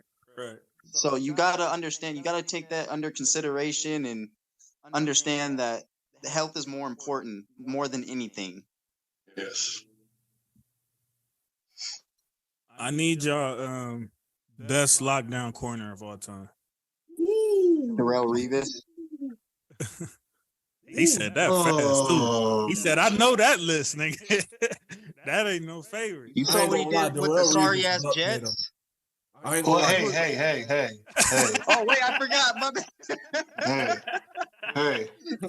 You know what? Hold up. I want to Jets get on the up something and off up my though. chest. Let me get something off my chest. Ryan Fitzpatrick. This is what I've been trying to talk. He made a statement maybe a couple weeks ago, maybe a few months ago, but he said, "Oh, Tom Brady ain't all that." Now, are you only saying that, Fitzpatrick, because you've never been to a Super Bowl, nor have you ever won one? Before you start talking about like, "Oh, he's not all that," go compare your stats to Tom Brady's. All right, that's one thing that pisses me off. Like, we you can sit there ain't and got nothing to do with your Patriot rants. We ain't got nothing to do with that nonsense. I want to talk about that Jets shit you just said, because Fitzpatrick ain't got nothing to do with that. So what explain yourself. But no, I'm going with Darrelle Reeves. That's always been my number one. That's that guy right there. Wait, Darrelle Reeves is a lot. Whoa. So you're not even gonna like even have a glimpse of or a speck of mention of Prime. Like you saying that like he just way up here and like ain't nobody else got an argument like. Oh no, there's others that I'm sure others have their argument. I'm just saying that he was the first one that he put Prime in others. He is a Prime is number one. He's one of the best lockdown corners in the league. Prime number one. And to be honest with you, Richard Sherman is arguably over Darrelle Reeves. Oh, I ain't gonna say that. Shit. Oh yes. If you talking man coverage, hell, man coverage, my nigga. Yes. There's no argument with that. Hold on, Richard Sherman. Oh, I don't know about that. Zone coverage maybe, but definitely not in man. I don't know about that, bro. Reeves and Clamp, some of the best niggas of all time. Okay, best receivers of all time. Richard Sherman has it. Prime has it. I mean, to be honest, Sherm didn't really play. I think Reeves got the benefit of playing in a better era of receivers. So Sherm, like, who can them niggas pretty much the same? They 3 years apart. Hold on. So listen, They're 3 years apart. During that 2009 season against Andre Johnson, 4 receptions, 37 yards. Randy Moss, 4 receptions, 24 yards. Marquise, 2 receptions, 33 yards. Get him. Terrell Owens, 3 receptions, 13 yards. Get him. Smith, 1 reception, 5 yards. Get him. White, 2 receptions, 16 yards. Get him. Reggie Wayne, 3 receptions, 33 yards. And then Chad Ochocinco, 0 receptions for 0 yards. I'm sorry, but that I'm sorry. You want to show me some numbers where Richard Sherman was doing that to receivers. All those guys don't play with the numbers, guys. In 2009, those guys were the guys at the time. The only other person that he didn't get a chance to go against during that time was Calvin Johnson, and that's because he wasn't scheduled. And by 2012, most of them niggas was either done or close to being done. Listen, I love y'all niggas, but fuck your numbers, and fuck you too. And I ain't forgot the Jet shit, so fuck you too. I said what I said. That nigga said Sherm. You own Sherm thinking Sherm. But numbers don't lie. You own Sherm thinking Sherm. Huh? No, Sherm is definitely like without me going. He's top 5. No, so you don't think Sherm is up without there? question. No, I said he's definitely top 5 without me like going through the whole list and like truly dissecting. I can give him 2 guys who were truly like different. And I take nothing from Reeves. I take nothing from Prime and Reeves, and then there's a gap. Right. That's me. I don't take nothing from Reeves. I just feel like Sherm is up there. I believe that too. I just don't. I just have to. Careers is pretty much the same. They both got a Super Bowl ring. Both were shut down corners. Like I said, I take nothing from both. I just feel like he could be arguably number 2. 2 or 3. Both of them be 2 or 3. But Prime is definitely number 1. To me, okay, Prime is number 1. And Prime is definitely number 1. Do you got Prime as the NFL GOAT? Yes. As defensive back or cornerback? Period. Yeah. All overall. I feel like Prime is number 1. And then, like I said, you with talking about 2, GOAT, like NFL GOAT, period. Yeah. I don't do that with NFL. You don't do that. I got you. It's too many positions. Corner and his position. You could say who plays their position better than anybody else plays their position. I say, yeah, I would say Prime is up there with the GOATs. Yeah, Prime is definitely like you couldn't. But he's the number 1 in that position though. Yeah, he's definitely the GOAT in that position. Yeah, because like I'm just saying, like even with Tom Brady, how they call him the GOAT NFL, I'm like, you can't really. I can say he's the GOAT quarterback, but I'm not gonna call him the GOAT player. Hey, Flex, you've been running for a long time, but I remember that nigga came on here and said that nigga Brady wasn't a GOAT quarterback, but never elaborated on why he wasn't. So, Flex, this is an open invitation. At some point, nigga, I need you to come explain that. we taking niggas who's light skinned with Jerry curl seriously now. I just want to hear because I don't think I've ever heard that. There's like you just said, like when Isaiah took his shirt off to not give young Andre to work, there's no reason to give Flex to work on that. That's just not. It ain't worth the energy. Not worth our time. Not worth our energy. I'm sorry. World hunger is a bigger issue than that. I'm sorry. Fuck that. But in that defense, though, yeah, Prime would be my number 1 corner. And like I said, between Richard Sherman, Darrell Reeves, from what I've been watching football over the years, those 2 have done it. Like I said, those could be arguably 2 or 3. And I take nothing from the great like Rod Woodson, Champ Bailey, Ty Law, and them. I take nothing from them guys either as well. But yeah, like I said, I think Prime is definitely the GOAT in his position. For real. So, yeah. And then our last one, well, it's kind of a 2-part question. Oh shit. So will Hopkins start the season as an Arizona Cardinal when the 2023-24 season starts? That's a good question. That's a great question. I say no. I feel like they need to tear it down and get as much as they can right now because the Cardinals are not a good team. I say no because I think either the Patriots or the Cowboys is gonna go after him. But from what I'm hearing, Dre, I don't know. You could probably back me up on this. I don't know how true it is. He doesn't want to play with Mac Jones, and I think today they announced that they're shopping Mac Jones. Is that true? Yeah, they did. Yeah. So I mean, I see him going to either one of them teams before the season starts. Huh? What Dre said? That nigga spit on freeze. Yeah. Yeah. He about to cut out. Watch. There we go. There we go. I got it back. All right. But no, I was gonna say yeah, that's already been brought to the surface about why he doesn't want to play with New England. Because I saw the rumor at first on Instagram. I was like, hey, I don't know. I like this. Yeah. And then today, he just no. He's gonna go elsewhere. I mean, if they shop him Mac, because he did say he believed in little young Bailey. So if they do shop Mac, I feel like, like I said, I think Cowboys or Patriots, he can go there. One of them. Cowboys? Are you talking about? You're talking about Hot? Yeah. Okay. Rumor is they can go after him or try to sign him since they pretty much gave up on Beckham. I mean, who do y'all think would be the best fit for him to go to at this point? Or Man, does he fit on any team? He can play with anyone.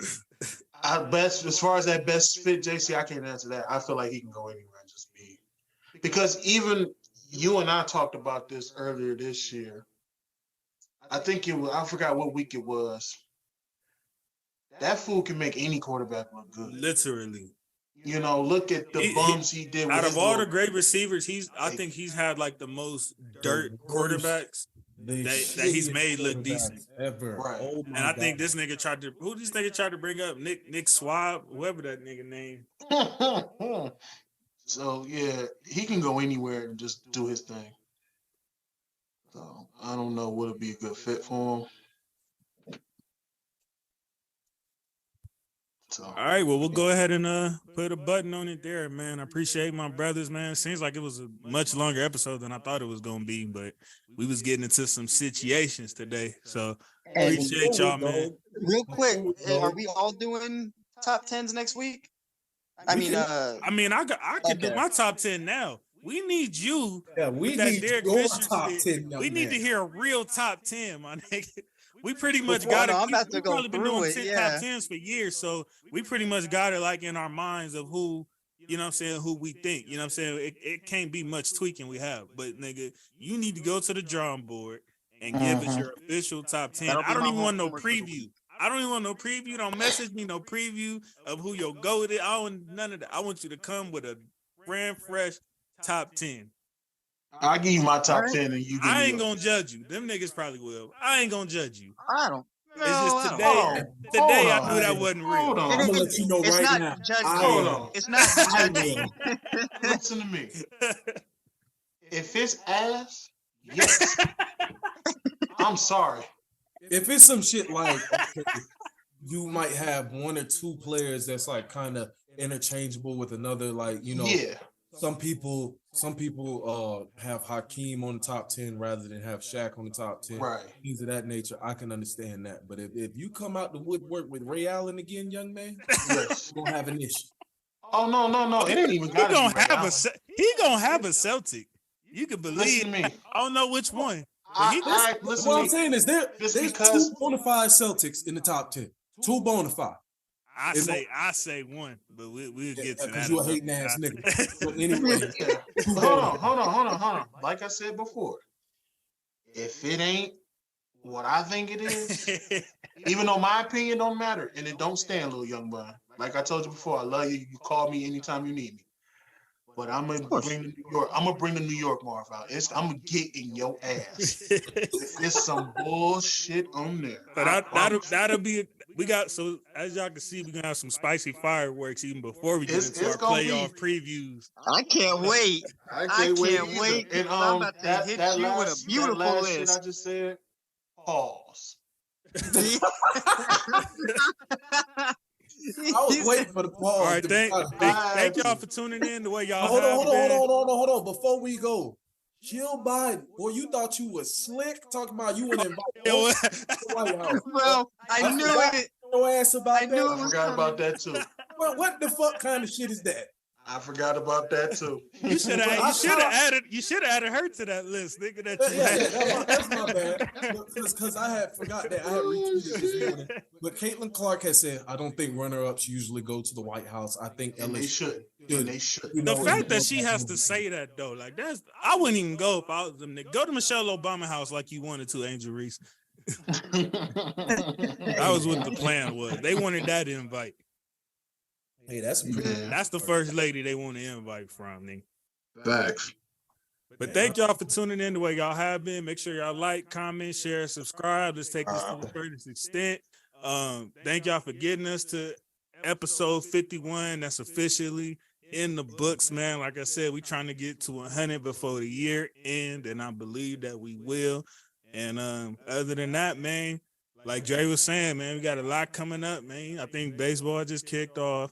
You know what I'm saying? Football off season is starting to clean up, but we got the and we'll see y'all when the Rangers win. Oh, he don't want to look up at me now, huh? Good. He know who I'm talking to. When the Rangers win. Since hockey was mentioned today, go Kings, go Lakers, go Rams, go Golden Knights, motherfucker. Bring that bitch back home to Vegas, baby.